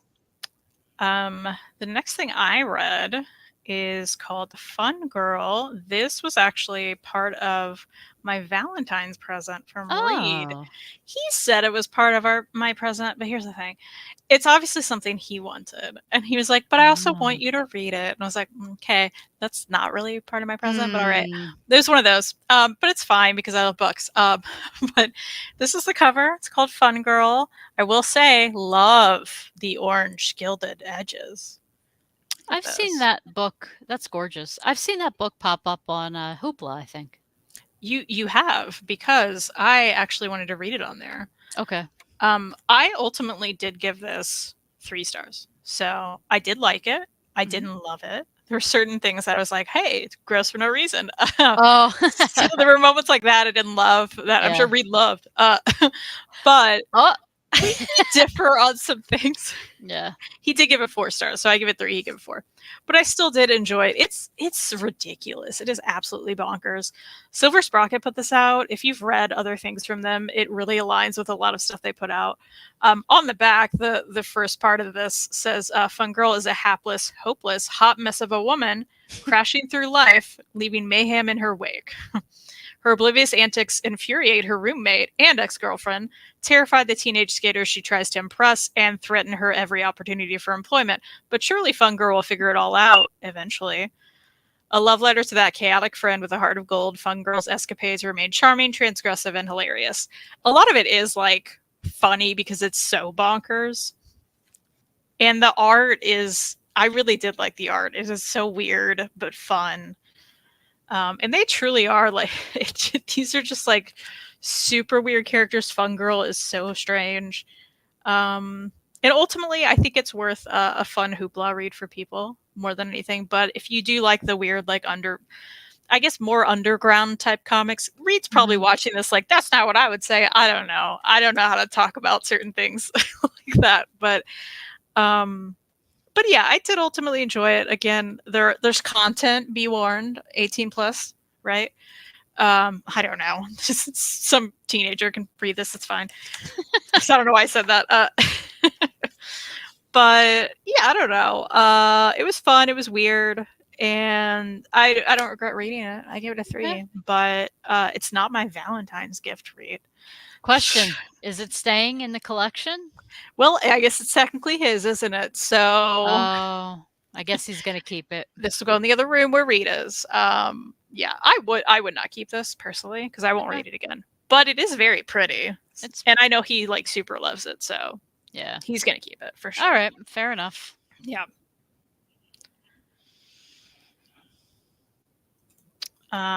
Put that in my books to buy list. Is that Marshmallow and Jordan? Yeah, that's probably the one. Cool. I sadly do not have half price books in my area. I don't either. Me either, Gabriel. I have to travel for them. But are there some? I believe there are some in Charlotte. We're going. I'm pretty sure. I'll have to check that. But did We're we? go- I feel like we did go to some. If you could, I'm like, if you could take me to, I'd like to go. Besides the con, I would like to go. If I could go to a half price books Yeah. and a Second and Charles, I'd be That would be harder, but okay, fair. because there are less of them. Okay, I don't think there was one in Charlotte, but I will look into these things. I will I feel will look like I went on like, this is vacation time for me, but I will feel like I went on like an extra stellar vacation. We're gonna make it happen. Because I'm chomping at the bit to get myself into one of those stores. Okay, hold on. Half price books, Charlotte. Maybe there isn't one. I feel like there was something there Yeah. that we like to hit up. So maybe I'll look around the area. We'll see. Okay. If we have to travel to one, we may have to do that. That's Listen. all. Yeah. It's fine. We'll figure it out. We'll make it work. Awesome. Am I up? Yeah. Did you read more? I did not read anything else. I'd be going into what I'm I did read one more. Okay, then you go. Okay. And I saved the worst for last. Uh-oh. All right. I don't know if you saw this on my Goodreads or not. But I've been doing this thing, as you know, because I'm organizing. I'm getting rid of things. Yeah. We have a whole big bin of stuff to take to Second and Charles, right? And there's going to be more. But one of the things I've done is there is a dedicated shelf to things that I would like to read and potentially get rid of. And what that means is it's something I'll read. And if I absolutely love it, that's fine. It'll go over here on the shelf that's a little more permanent, right? But more than likely, I feel like I will enjoy the thing and then want to get rid of it, right? Because I think anything we buy, we think we're going to like, of course. Sometimes it doesn't happen. Sometimes you kickstart a book. Uh-oh. And you hate it. However, if you are considering kickstarting Summer Vacation, you're going to love it. So don't worry about that. Yeah, for sure. Okay. Gabriel thinks there's a Second and Charles and Charlotte. You know what? I think you're right. I like your positivity. I think you're right. I knew there was one of the two there. I think you may be right. Thank you. We're gonna look into that. Yes. I've been to Second Charles. I have one in my area. It is a cool place. I agree. We really like them. This monolith. Monolith. Now look at the shiny, right? Yeah. That's nice. And it is quite oversized. It's actually bigger than a regular oversized. I think it's about a library edition size. I'm like, can I grab one? No, but I can show you like it compared to a DC Omni because it is bigger than that. Woo. It's quite honking, right? Yeah, that's huge. Look at that. With the worst cover to an omnibus maybe ever. Terrible, terrible, terrible. Why'd they do that? I hate it so much. I'll never get this back, so I should probably put it back right now before Reed yells at me. Okay. Okay. I did it. Monolith. Magnetic Press put this out. Okay. Wow. There I am. I kickstarted this many moons ago. I don't know when. And it's because, I kickstarted Aster Pan from them. Really liked it. I don't even know that I looked into what this was, other than I was like, okay, seems enjoy. I don't know. Let's just do it. Because, like, at the time, I was backing a lot of Kickstarters, right? I like a big hardcover, You know how you do. Yeah. The art's interesting. I don't really know how I feel about it, but it's interesting. This was incredibly quick read, okay? This was, which I really like. I really like that part of it because I didn't have to spend more time with it, okay? Uh-oh. So on the back it says a visually stunning cinematic suspense thriller. Technology can be your best friend or your worst enemy. Ooh. It is ultimately about this woman on the cover and this very smart car that you can see in the headlights here.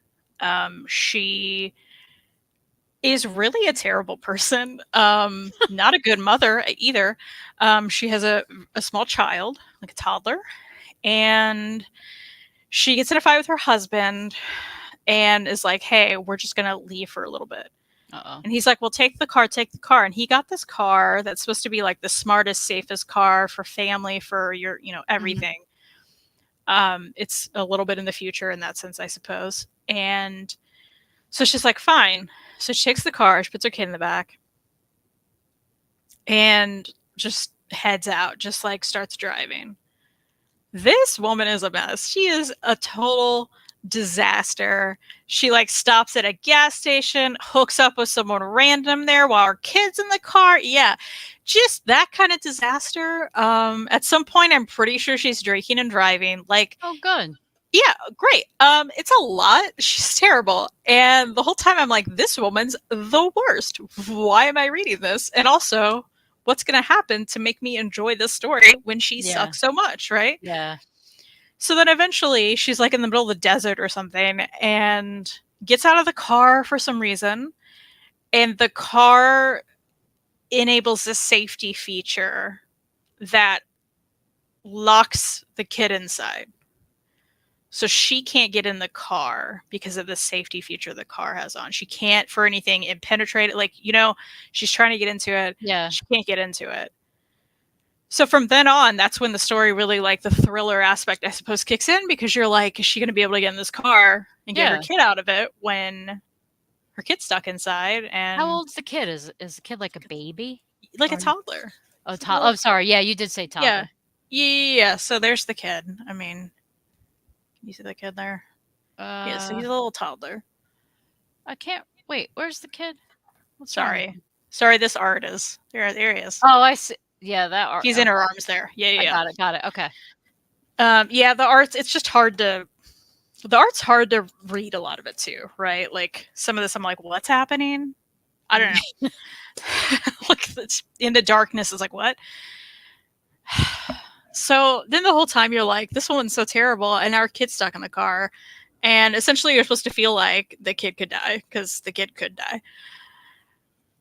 And again, she's just the worst. Worst human. Just bad human. I guess not worst human. There are worst humans. But you know what I mean? Just not a good person. Yeah. Not a good, likable character at all. Like, even a little bit. And then this thing happens with her kid, and you're like, oh, she got worse. Like, what's going to happen? And I won't ruin the end if you do want to read it. I will tell you after, Mary, because you should not read it. But you do not waste your time with this. But, oh my gosh, that end was like the worst ending. Like I hated the ending. I hated Oh it. man. So I hated it from the beginning until the end. And the middle was bad too. Like it was all bad. And Oh I my was God. like, hey, I'm mad at myself for keeping this on my shelf so long. And I'm so happy I've read it and I'm getting rid of it because one, I want the space. Two, I don't want this garbage of a book in my house anymore. So I'm leaving it on a bummer note. I really hated this and I don't All right. recommend it to anyone. I happily give that 1 star. I was like, done. No. And if I could get less, I would have because Monolith sucked. I hated it. Okay. Don't know what the point was of that story. It just made me feel bad the whole time and I hated it. Okay. That's what I thought. Wow. Well, you know what? That's I don't know. I was gonna say with Kickstarter, that's the danger of, if you don't really know It is. the creators or the story. But then again, that's also how you can find some really good gems, like Oh, and I found and you many have great. exactly. Yeah. So I guess once in a while you're gonna get a stinker like, I mean, at this point, honestly, I'm not backing Magnetic Press anymore. Like, oh, that's serious. Yeah. and not because of this. Well, this didn't help, but because I really liked Aster of Pan, which I got from Mhm. them. I just think, I mean, we can get all of their books after the fact. That's true. I find no reason to kickstart their specific books now. Yeah. You know what I want to focus my Kickstarter energy on more than anything is obviously finishing my Giant Days hardcovers. I did do that. Mhm. I will never back other Boom Kickstarters unless it's Lumberjanes. Please, Boom, do that. But because I don't think they need the money, just like I don't think Magnetic Press needs the money to publish their books either. They don't. Yeah. So I regret getting that, and I regret giving them the money. However, Yeah. I do think you should use your lovely little Kickstarter dollars to back truly independent books like Summer Vacation, link in the description. Yeah. You should check that out. My husband wrote a cool graphic novel. Okay. And he will be packaged in it from his house and not from some warehouse because he's just a tiny little baby creator and you should support him. Okay, that's all. I agree with Kickstarter. That's when I back projects. From, like you're saying, real indie artists. And that could mean comic book creators. One of my friends has a campaign going for, she's a musician, so she's putting out a new record. But like you're saying, the truly indie artists out there. The people who need that money Yeah, to truly like print their things or fund their exactly. music and get that. Yeah. Exactly. Totally agree. Cheese is here. Hi, Cheese. At least it was Cheese. consistent. You're right. Consistently bad. That is true. Well, sorry I went off like that. No, that's why we're here. Are you currently reading anything or? I am. Okay. Don't mind me because I don't think I have everything here. So I'm just pulling up Goodreads. Certainly don't either. So. Okay. Well, this will be no shock to anyone. I did not read any more pages yet of Swamp Thing, the Bronze Age omnibus. No reflection on how I feel about the story. It happens. I just haven't gone back to it yet, but I will.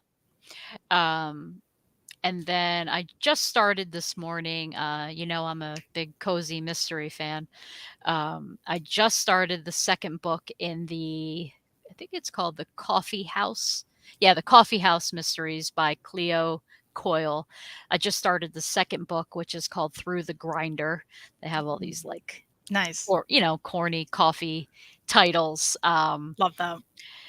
Yeah, but it's your typical, this woman, she runs a coffee shop. There's always some murder that happens. And then it's all about solving it. So, I mean, I just started this morning on the train. I'm probably like 10%, if that, into it. But so far it's cute. They seem to be sticking to to the core characters and just moving the story along. So it actually, I feel like it's been a little bit since I've read it or listened to a cozy mystery. I don't think I've done it yet this year, have I?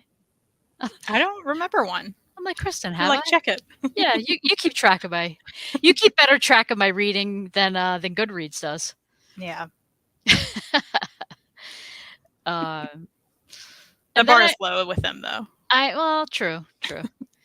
And then I feel like everything other than Swamp Thing, everything that I started reading, I just started, so I can't even say much about the story yet. But That's fair. I've had these 2 volumes, so I started volume 1 of Scales and Scoundrels. Mm. So I started that this week, but I'm so like I'm barely into it. But so far, I do love this art. You read It's this, so right? good. Yeah. Yeah. I did, I mean, and this, I love this that art art. is just amazing. I love it too. Yeah. So I have a feeling I'm going to enjoy it because I could tell already the main character, the female in it, she's like, what's her name? Luvander.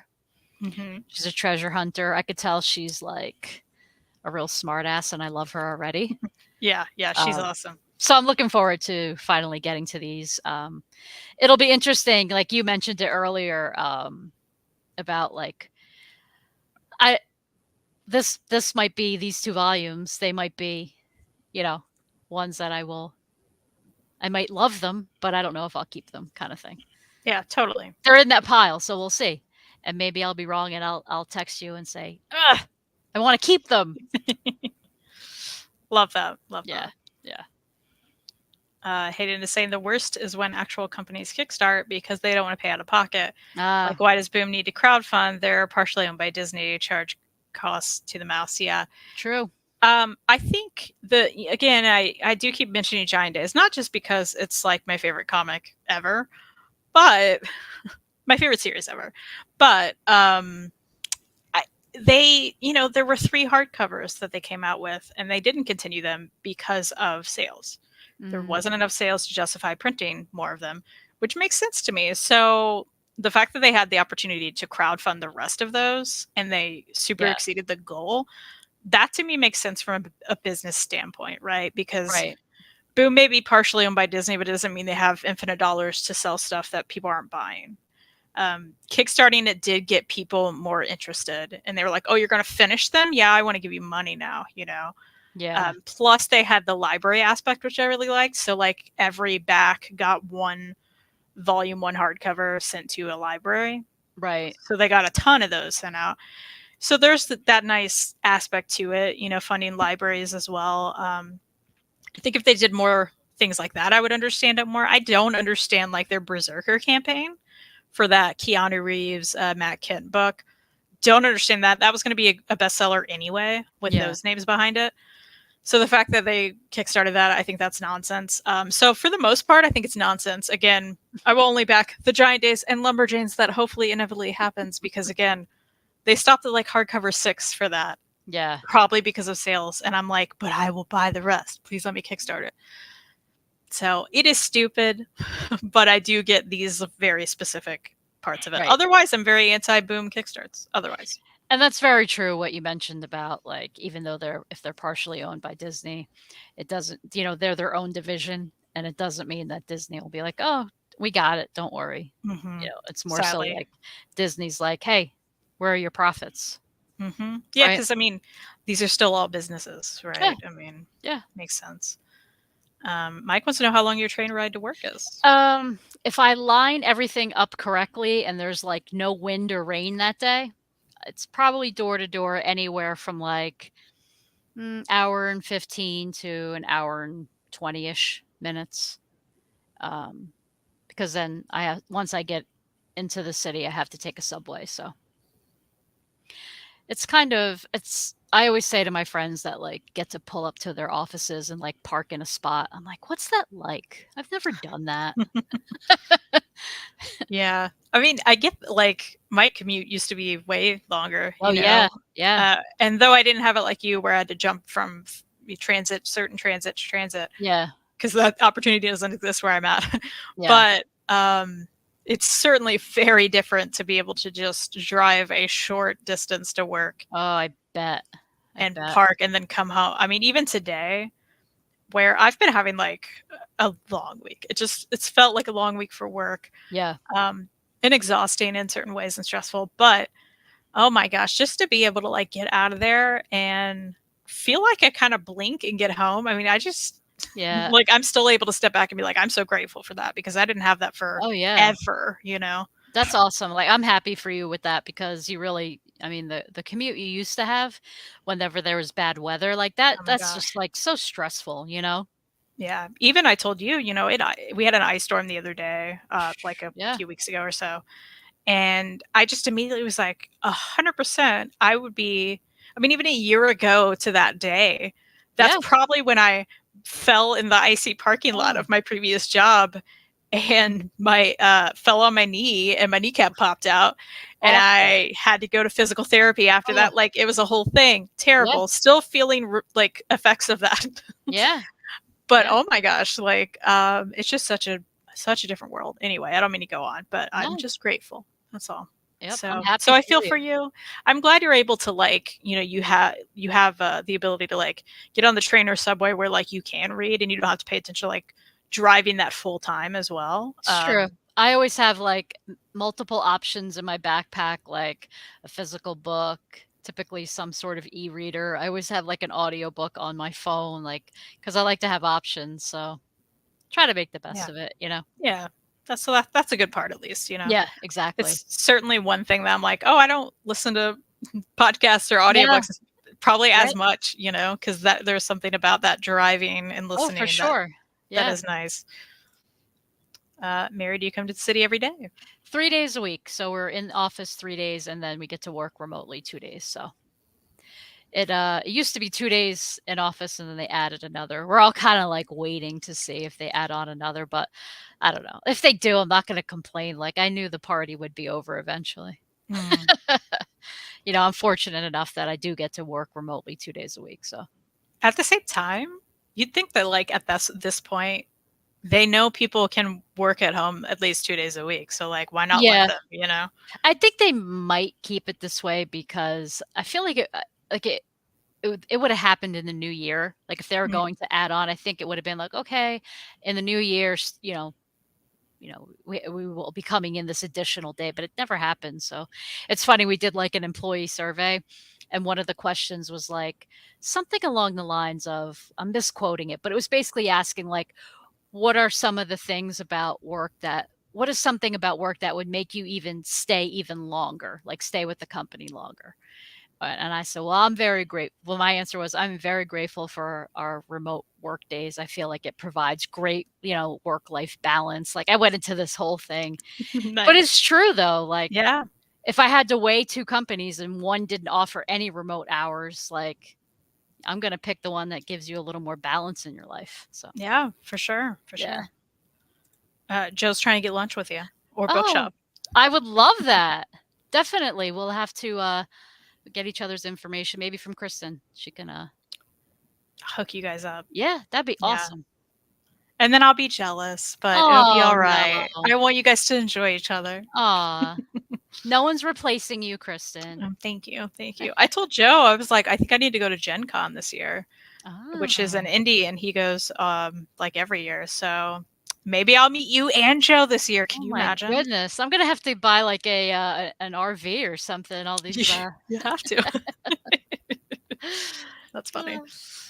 uh Okay, so currently reads, right? Currently reading. I started reading this book, Ashes. See if I can focus this.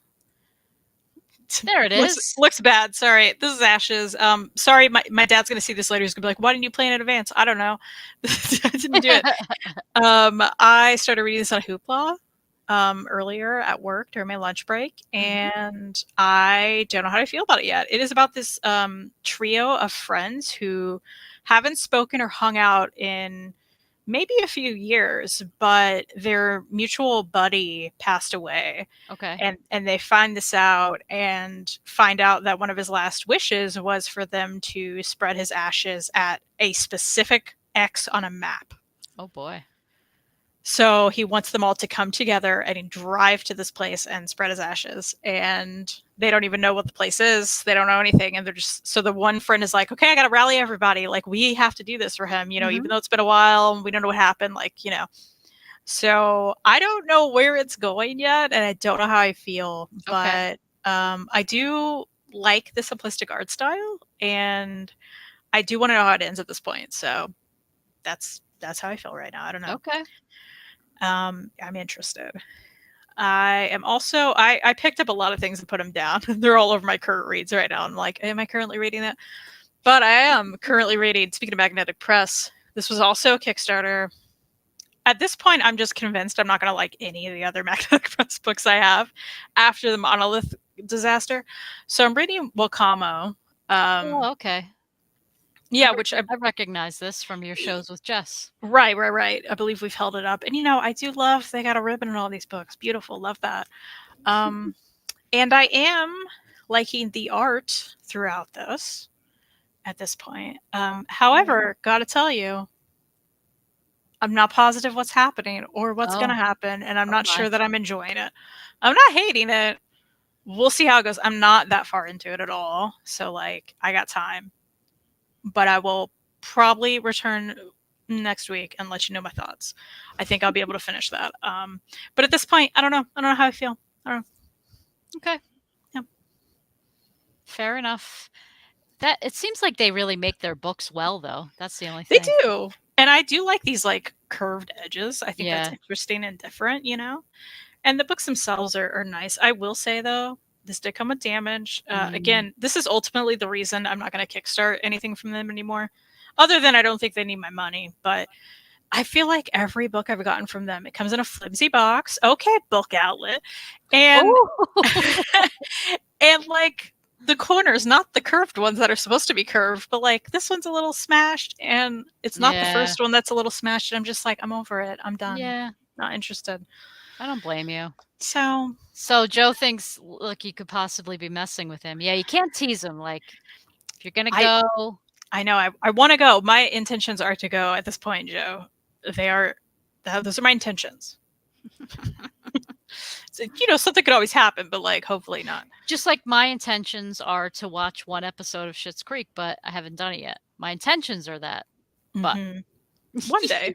look at the You'll doubt. do it one I day. see the doubt in your eyes. I think you'll do it one day. I We'll will. see. I will. Gabriel saying, y'all going to Second Charles? Take me with you. I want to Come on. go. Jump in. Have we been to Big Lick Comic Con? I have actually heard of Big Lick Comic Con. Yeah, I've never heard of it, but that doesn't mean anything. Well, also like I'm in Kentucky and Virginia's not nearby, but kind of. What kind of drive is closer that to for me you? than you. Yeah. Well, it depends on I guess what part. Oh. I do know we traveled through West Virginia to get to New Jersey when we went. Oh. So that's on the way. It's on the way. I like how you make things on the way. Yeah, it's on the way somewhere. Oh. Okay. All right. Where are we? Stuff we want to read. Yes. I have a small pile. Okay. You know what? Reed made a small pile for me. It's not too bad. But if we need more, I could certainly hop on Hoopla because I was actually on the train today looking at Hoopla. I'm like, I just keep hitting that heart, favoriting stuff, adding it to the old wish list or whatever it's called on Hoopla. Mhm. It's like legit stuff I want to read. And the list just keeps going longer and longer. I don't know.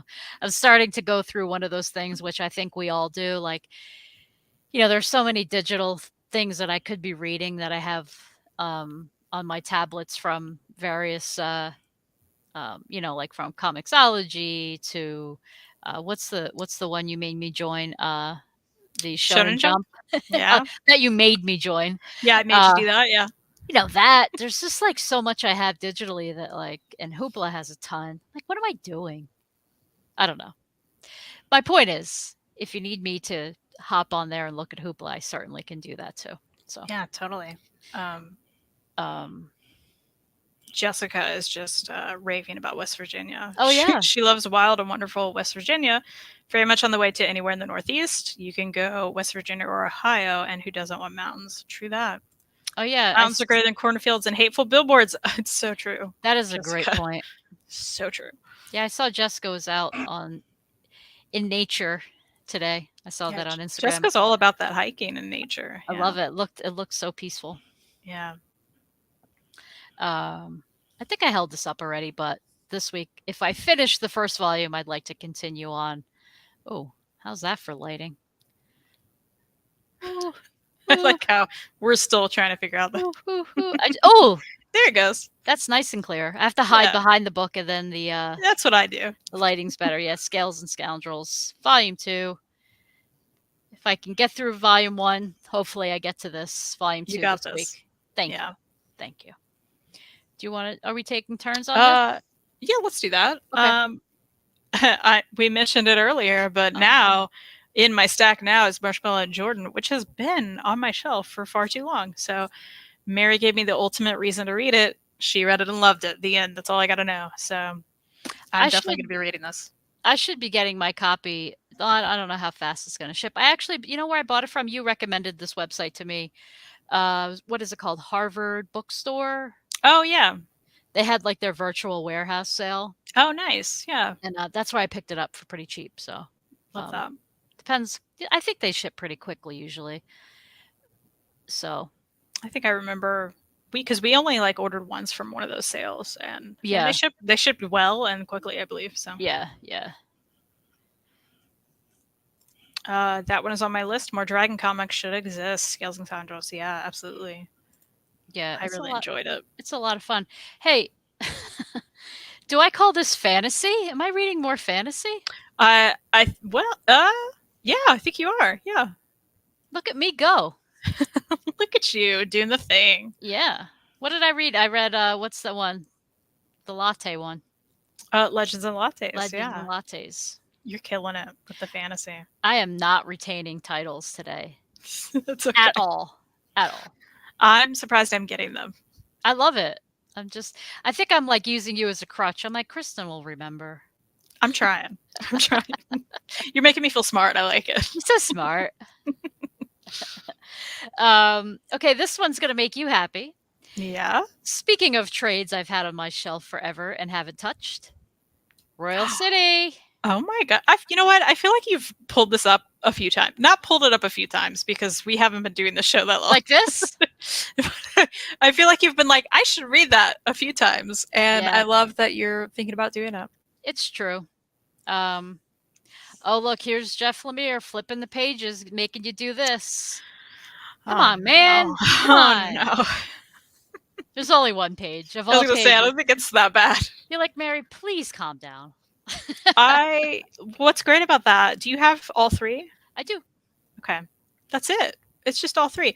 And what else is great about that is he's revisiting that soon. So good timing. So it's good timing. There may be more.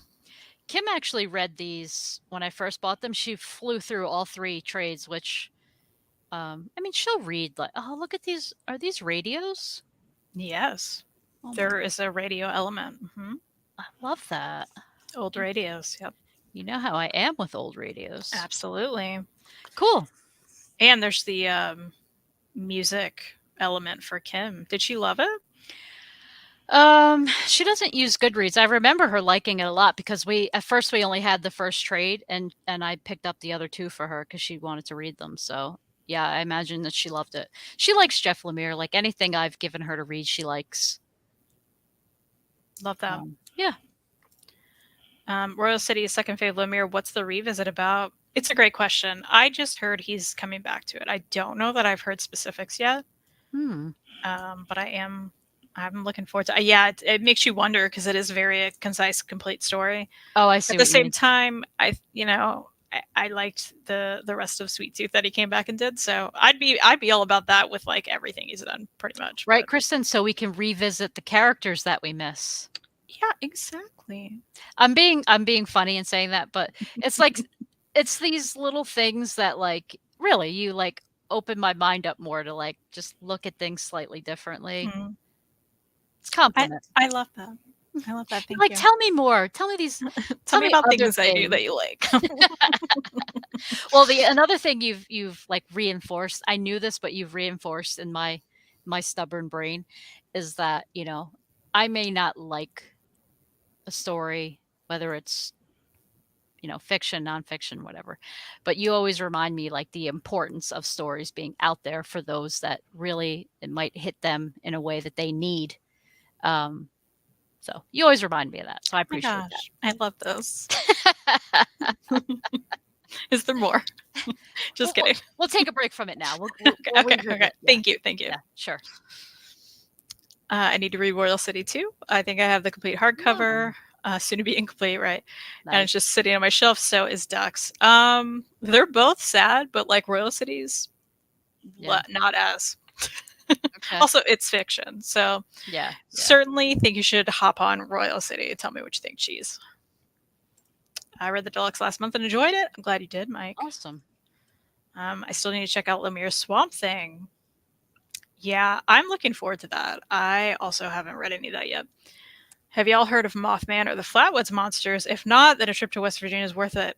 Wait, Definitely Mothman. Right. I was gonna say we know Mothman. Yeah. I don't know about the Flatwoods Monster, but that sounds exciting. Does sound good. Yes, the Mothman statue's butt is a work of art. This all reminds me of The Cryptic Club by Sarah Anderson. Yes. Oh, it's so good because Yes. Mothman's in that. Yeah. Gabriel, if you haven't read that, it's great. Cryptic Club, Sarah Anderson. If you have Hoopla or access to it, just read it there or pick it up for cheap, I'm sure. Sad works for me. There we go, Cheese. Then you got it. Then Those are your books. Yeah. You have it all lined up then. Okay, so you did Royal City. Yes. Okay, now from now on, it's stuff that Reed chose for me. Uh-oh. Was he kind to you? I don't know. We'll see. My 2 reads stack today is brought to you by Reed. Okay. Reggie 12. All right. This is Looks a- cat-like, it. Yeah, I guess it is. right? I think it's a robot, but there are cat-like qualities certainly. Yeah. This is a tall, oversized, thin hardcover, put out by Drawn and Quarterly. Hmm. I am positive we picked this up at a half price. Mhm. Apparently, Reggie 12 is a young robot with endless enthusiasm. He lives with a bumbling, sad sack friend, a wisecracking cat. I don't even know that I realized. You're like, oh, now I'm in. And a well-meaning but forgetful inventor. Laughs explode from the page in this work, which reiterates, reinterprets classic Japanese adventure manga through Brian Ralph's trademark style. Cool. This is by Brian Ralph. How fun. That sounds fun, actually. I believe we just opened it up. Oh, there is a cat. Maybe I opened it up and saw the cat, and I was like, okay. But also, I do like the art.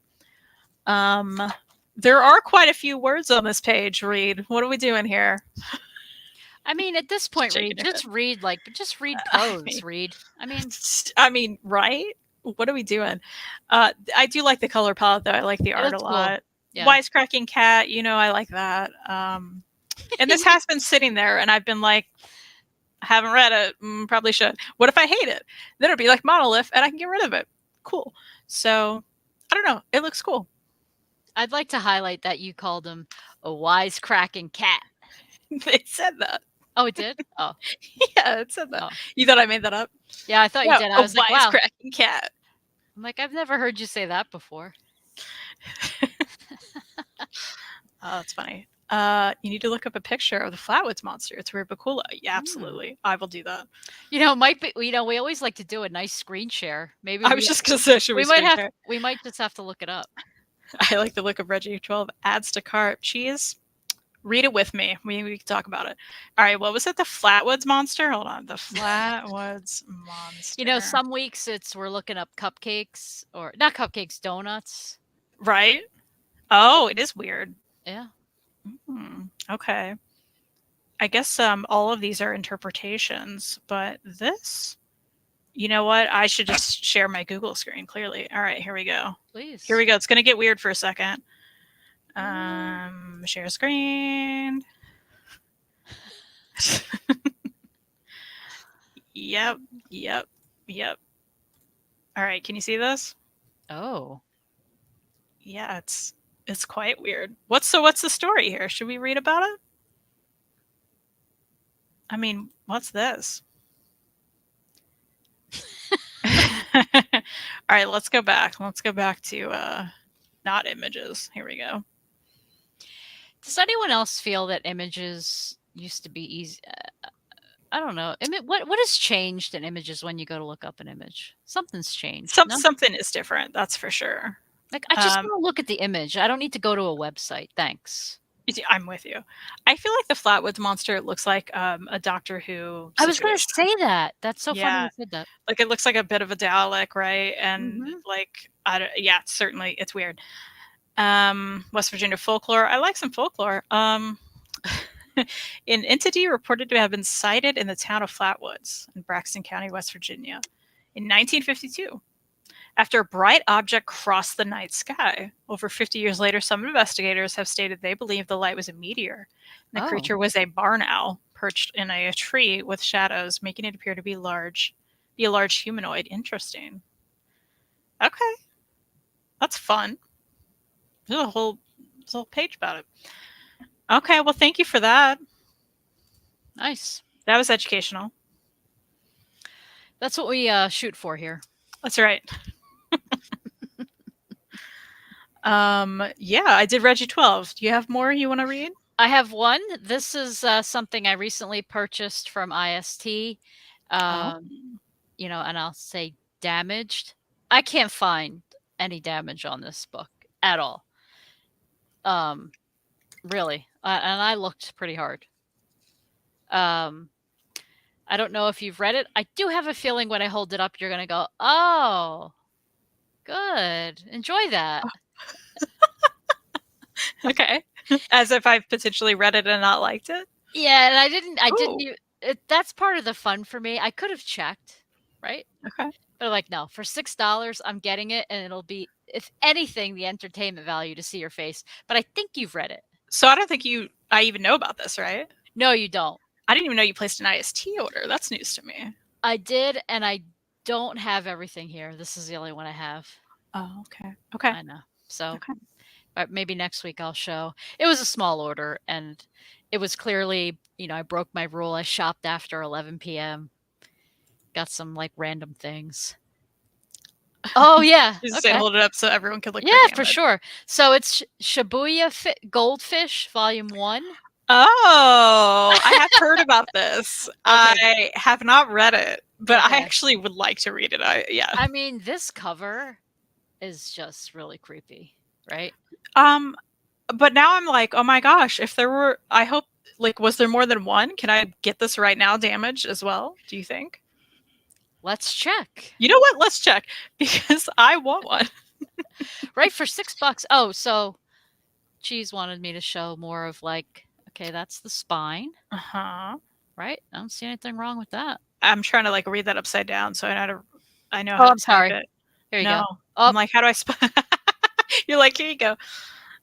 Okay, Shibuya, you got it. got it. Thank you. Yeah, like look at the corners. I don't really see any damage. No, is that a regular size volume? It's larger than your average manga, I think. Okay. How Right? about is it thicker at all? It looks a little thick to me. Psst. You're like, look. So I'll hold it up next to a trade. Look, I'm being Kristen.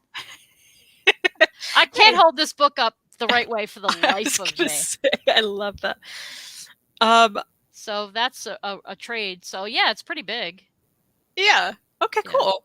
I don't see a damaged volume 1 anymore, so you probably got the 1. However, if you really love it, there is a damaged volume 10 available. Wait, as well volume as 10? 6. Oh boy. Yeah, I'm like, how many are there? But I can get the regular volume for a good price. So Oh maybe my. I was gonna say maybe I should get it. No, I'm gonna wait until you read it and then I know how you felt about it. I gotta tell you, I just flipped through. There's some like silliness going on here. What'd you think when you saw the goldfish? I don't know. But it's like, it looks very horror like. Yeah, Yeah. that was my impression. Maybe if I read it and I'm not that into it, maybe I'll bring it to Heroes Con. You could have my copy. Maybe you should. Love this. Yeah, so for $6, I couldn't resist it. I actually saw this on Sue's Book Nooks channel. I think that's where I saw it. Did she like it? I can't remember. I can't remember either, but I think that's where I saw it. What a shock. Let me see if I can find it. I was gonna say, what a shock. I'm gonna go on Goodreads. There should be a Flatwoods Monster documentary on Tubi. I don't know what Tubi is. Do you know what Tubi is? I do. It's Oh. it's like one of those free streaming. Oh, okay. It's Less than an hour long. I believe it's owned by Fox. I may check that out, Gabriel. That seems pretty undamaged, but I think it's a trap. So then now we order it and our copies will arrive missing half the book. I feel like that's probably happened, but everything I've ever gotten from them damaged has not been damaged. Yeah, I know and- some people have, but I've had good luck.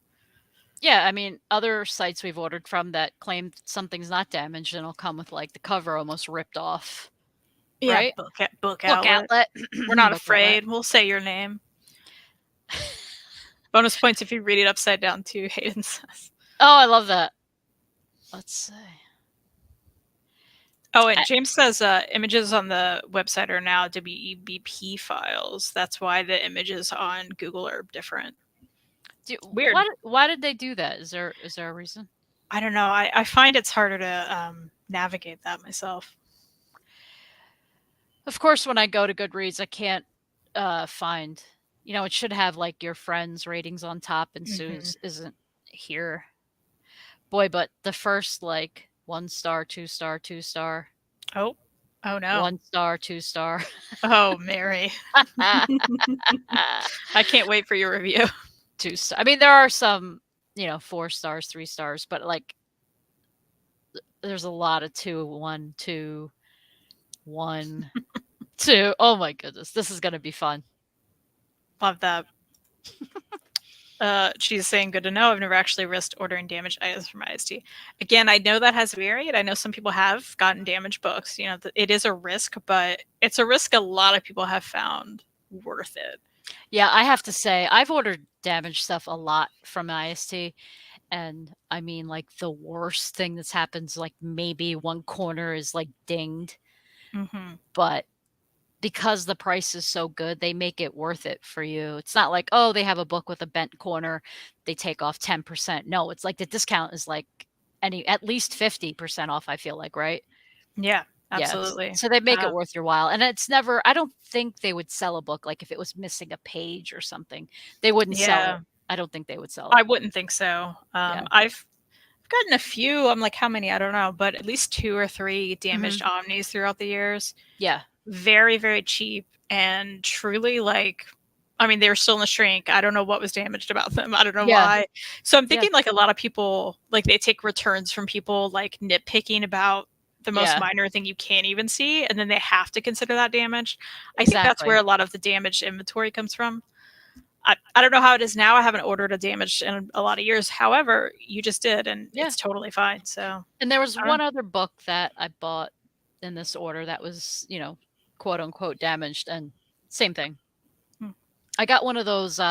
You keep showing. I love those like Disney like books that you show. Like I know you got some for Christmas, like the box sets. And like that. Like all those Disney characters. I have a soft spot for. I used to work. Krista knows this, but I used to work for a company and we were owned by Disney. So I have a real soft spot for Disney in general. But I bought like it's like a Mickey Mouse one, but it was like damaged. And I mean, it's like a volume 10. I don't even know. Like if you ask me any more specifics, I won't know, but it was like $11. Like, yeah, that's amazing. Plus those are really nice hardcovers too. So nice. I love the paper. I don't know, like Reed would probably know the exact paper, but I love the paper. I know what you mean. Yeah. You'll have to show me that. I will. The next show. I would like to see it. Plus like those, a random volume 10, like that doesn't mean anything. You can just jump into those. Yeah, exactly. Cool, right. Yeah. That's cool. Gabriel's never been to Heroes Con but wants to go. Maybe this is the year. Maybe you should go. Could be. It's all the cool kids are doing it. Kristen's buying donuts for everybody. I mean, you got to go. I mean, the whole place. We are getting donuts though, right? Oh, for sure. Okay. It's a staple. Sure. All right. So we're going to pull more out of the Reed stack over here. Let's see what he chose for me. He chose SpongeBob Comics Treasure Chest. Oh, that's the back. This is the front. Wait. Yeah. Oh, fun. You can just... All right. Love that. Because There's a die cut, right? Can you tell that's a die cut? What's going Oh, on? it comes out the side. Girl. I feel like you're doing a magic trick right now. What's going on? Huh? Huh? Huh? And then the Patrick one's on the. Huh? How fun! Love that. That's great. We've had this for quite a while. I believe we found it really cheap somewhere. But there are SpongeBob comics. I think they're still coming out. I don't know. We have a soft spot for SpongeBob. It came out when we were kids, and it's a good time. And these comics, though I haven't read like any of them, look so fun because one, they're by different artists. So like there's several like different stories in one issue by different artists. And they all just look so cool. It reminds me of kind of how the Adventure Time comics had a lot of like various artists and stuff, which I really enjoyed those. And I've heard really good things about the SpongeBob ones in particular. So I don't know. It looks super fun. I have nostalgia for SpongeBob. So I should really read this. It has been here for a while, and I have never touched it. So I should. I was gonna say that looks. I don't really know anything about SpongeBob. I just kind of missed the whole SpongeBob thing, but Sure. that art looks like fantastic. Yeah, it looks so fun and so good. And they're even like Mermaid Man and Barnacle Boy are two characters, and SpongeBob, and there's like an old timey like comic. I love like, that. ad. Yeah. So these look just really creative and fun, and I think I'll really, really enjoy this as well. And I mean, again, all these different artists are so fun. Yeah. As well as what's cool about this, I've never seen a collection do this because it's already like got this cool slipcover, right? And I believe they're just random issues in this. But there's a reprint of the first issue ever Oh wow. that's in like a little folder thing in the back. Yeah, that is So cool. that's cool. Yeah. It's a great idea. Yeah, I really like that. So unfortunately, I don't think they ever came out with another hardcover collection to my knowledge, which is a bummer. But I imagine maybe, I don't know, maybe their aim, who's it printed by? Abrams. Okay. I don't know. They should do more of these, but what do I know? I haven't even read it. But I like it. I like it. Cool. Thanks, Reed. That's a good pick. Yeah, he brought up some good stuff. Yeah, yeah. Do you have more or no? I don't, but like I said, I might take a peek at Hoopla while you're if you have Okay. more. I have 3 more that he put here. Oh, So okay. we'll Listen, do that. it's thank goodness for you because I have such a short stack because I just know myself. It's not like we haven't been over 2 hours already. So I know, but it's fun. yeah. Hayden says I may finally be attending my first con since before the global Panini, which is exciting. That's awesome. That is exciting. Just checked out that Tubi app, and there's some darn good stuff Yeah, on there. free. It's free. Hayden, do you have one of my favorites? There's so much on if you have Pluto TV. Kristen, do you have Pluto? I'm sure I've probably tried to push it on you before. I mean, Pluto isn't free. Oh, it sure is free. Maybe I'm thinking of a different one then. Hayden has Pluto. Okay. Maybe I'm thinking of a different one because there's one my parents used to have that I used to use, and I thought it was Pluto, but maybe I'm thinking of I think it a was. different one. I'm like, I know what your parents had. I think it was Fubo. They had Fubo Mm. TV, didn't they? I don't think they had. I don't even know what that is. All right. Fubu? All right. No, I'm probably just misremembering that. I don't know. I know. Let me look it up. Pluto. Because Like, should I share my screen? I feel like there was a time when I was like exploring different like streaming options, and you shared with me like they had a service similar to like a Sling TV, like that kind of. It was, but yeah, what was it called? It was like. I thought it was Fubo, but you are like saying no way. No, no, but it wasn't Pluto because you're right. It's tree. Hayden, I have Plex as well. I love all those apps. Oh, Philo. Oh, Philo. Yeah. That's it. Okay, Philo. That's what I meant. Yeah. Thanks, Dad. He wanted to watch us struggle a little bit with it. Yeah. He's like, it's not Pluto. I'm sorry. I just heard the P and there's like similar amount of letters. And the O, What's Fubo? Fubo is something. I gotta look it up for No, myself. that's why I was like, I've never heard of that. All right. Do you want me to share these last three we got over here? Please. The Antler Boy and Other Stories. Wow, those are some antlers. Yeah, those are some intense antlers this boy has. I believe there are various stories in this, like it says. This is, again, I believe a random half price find. And it looks like there are short stories in here, different artists as well. Sometimes we just flip through things and we're like, we like this art, we like this cover, it's cheap. And that's about all I got. On the back it says flying whales, giant imaginary pink bunnies, friendly robots, curious aliens, space explorers, and adventurers all find a home between the covers of this book. It collects 10 short stories written and illustrated by Jake Parker. Okay, it's all the same guy. Okay. Fun. And he has a lot of different art styles, so that's actually really cool. We'll see. Maybe it's not really cool.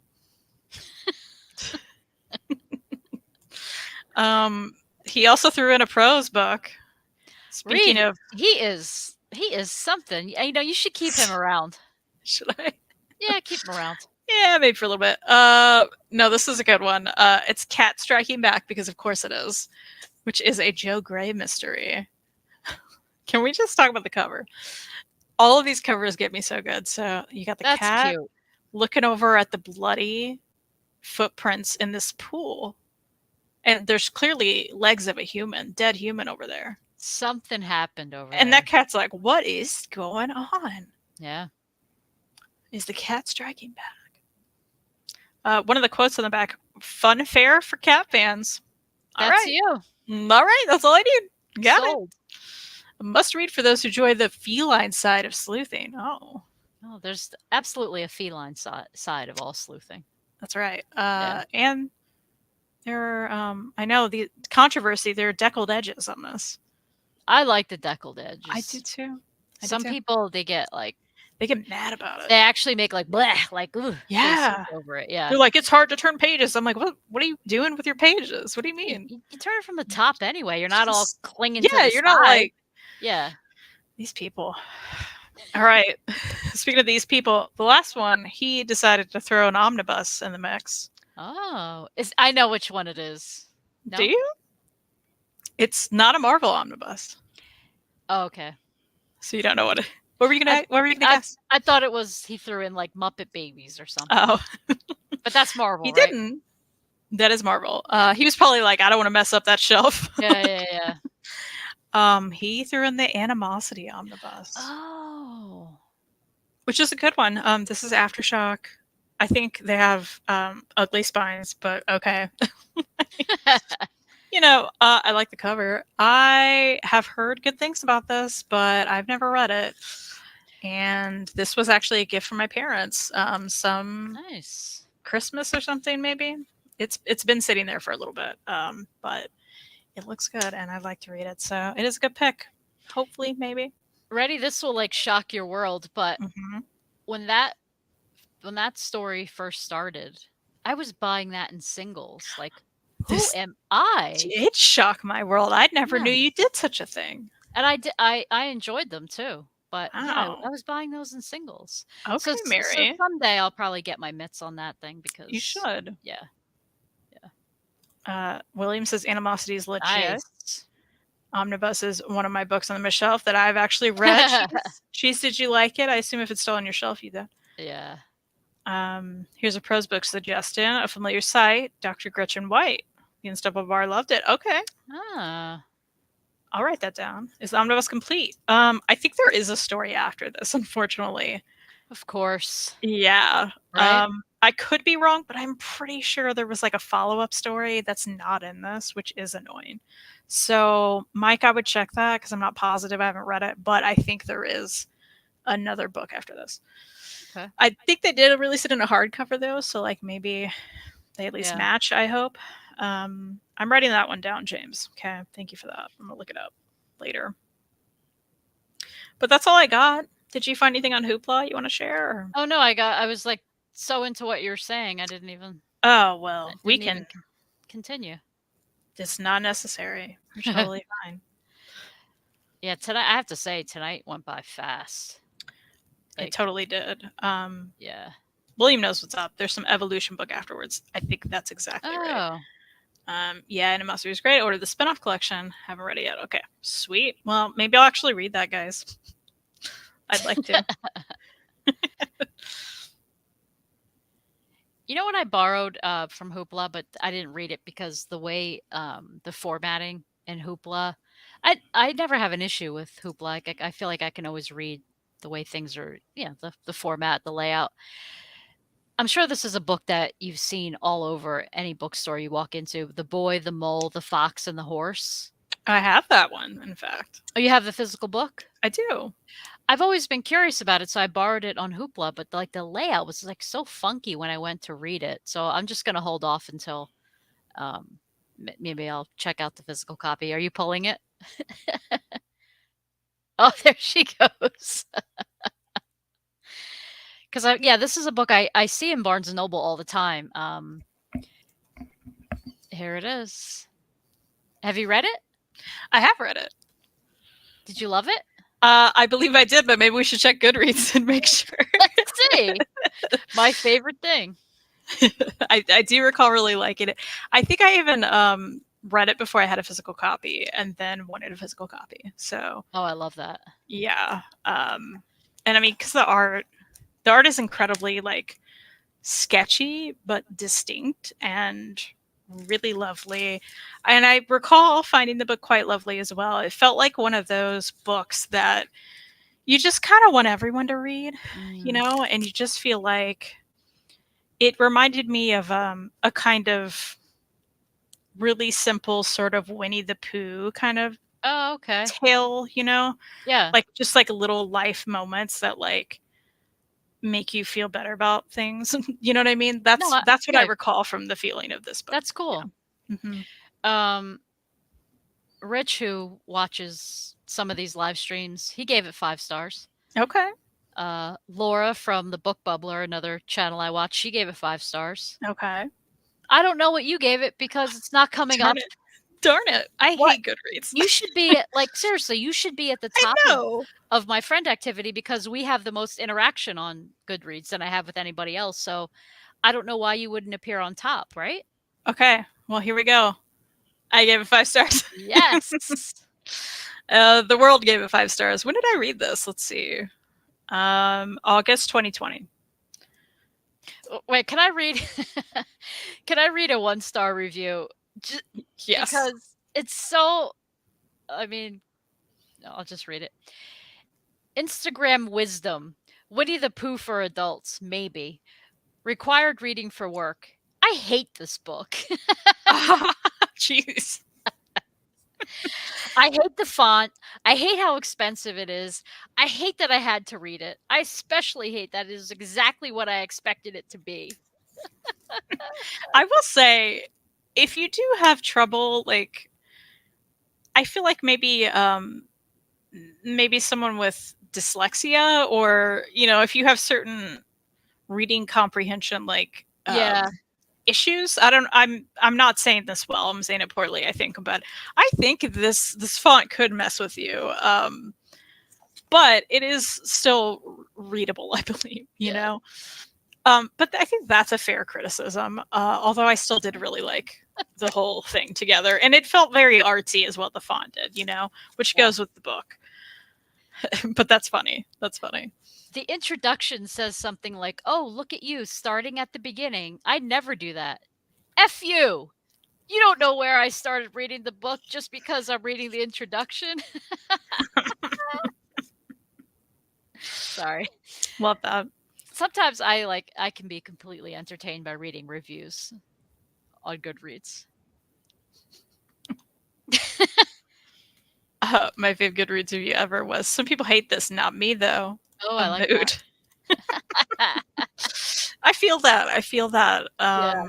I feel like I've had several books like that where I'm like, you know, a lot of people hate this. Not me.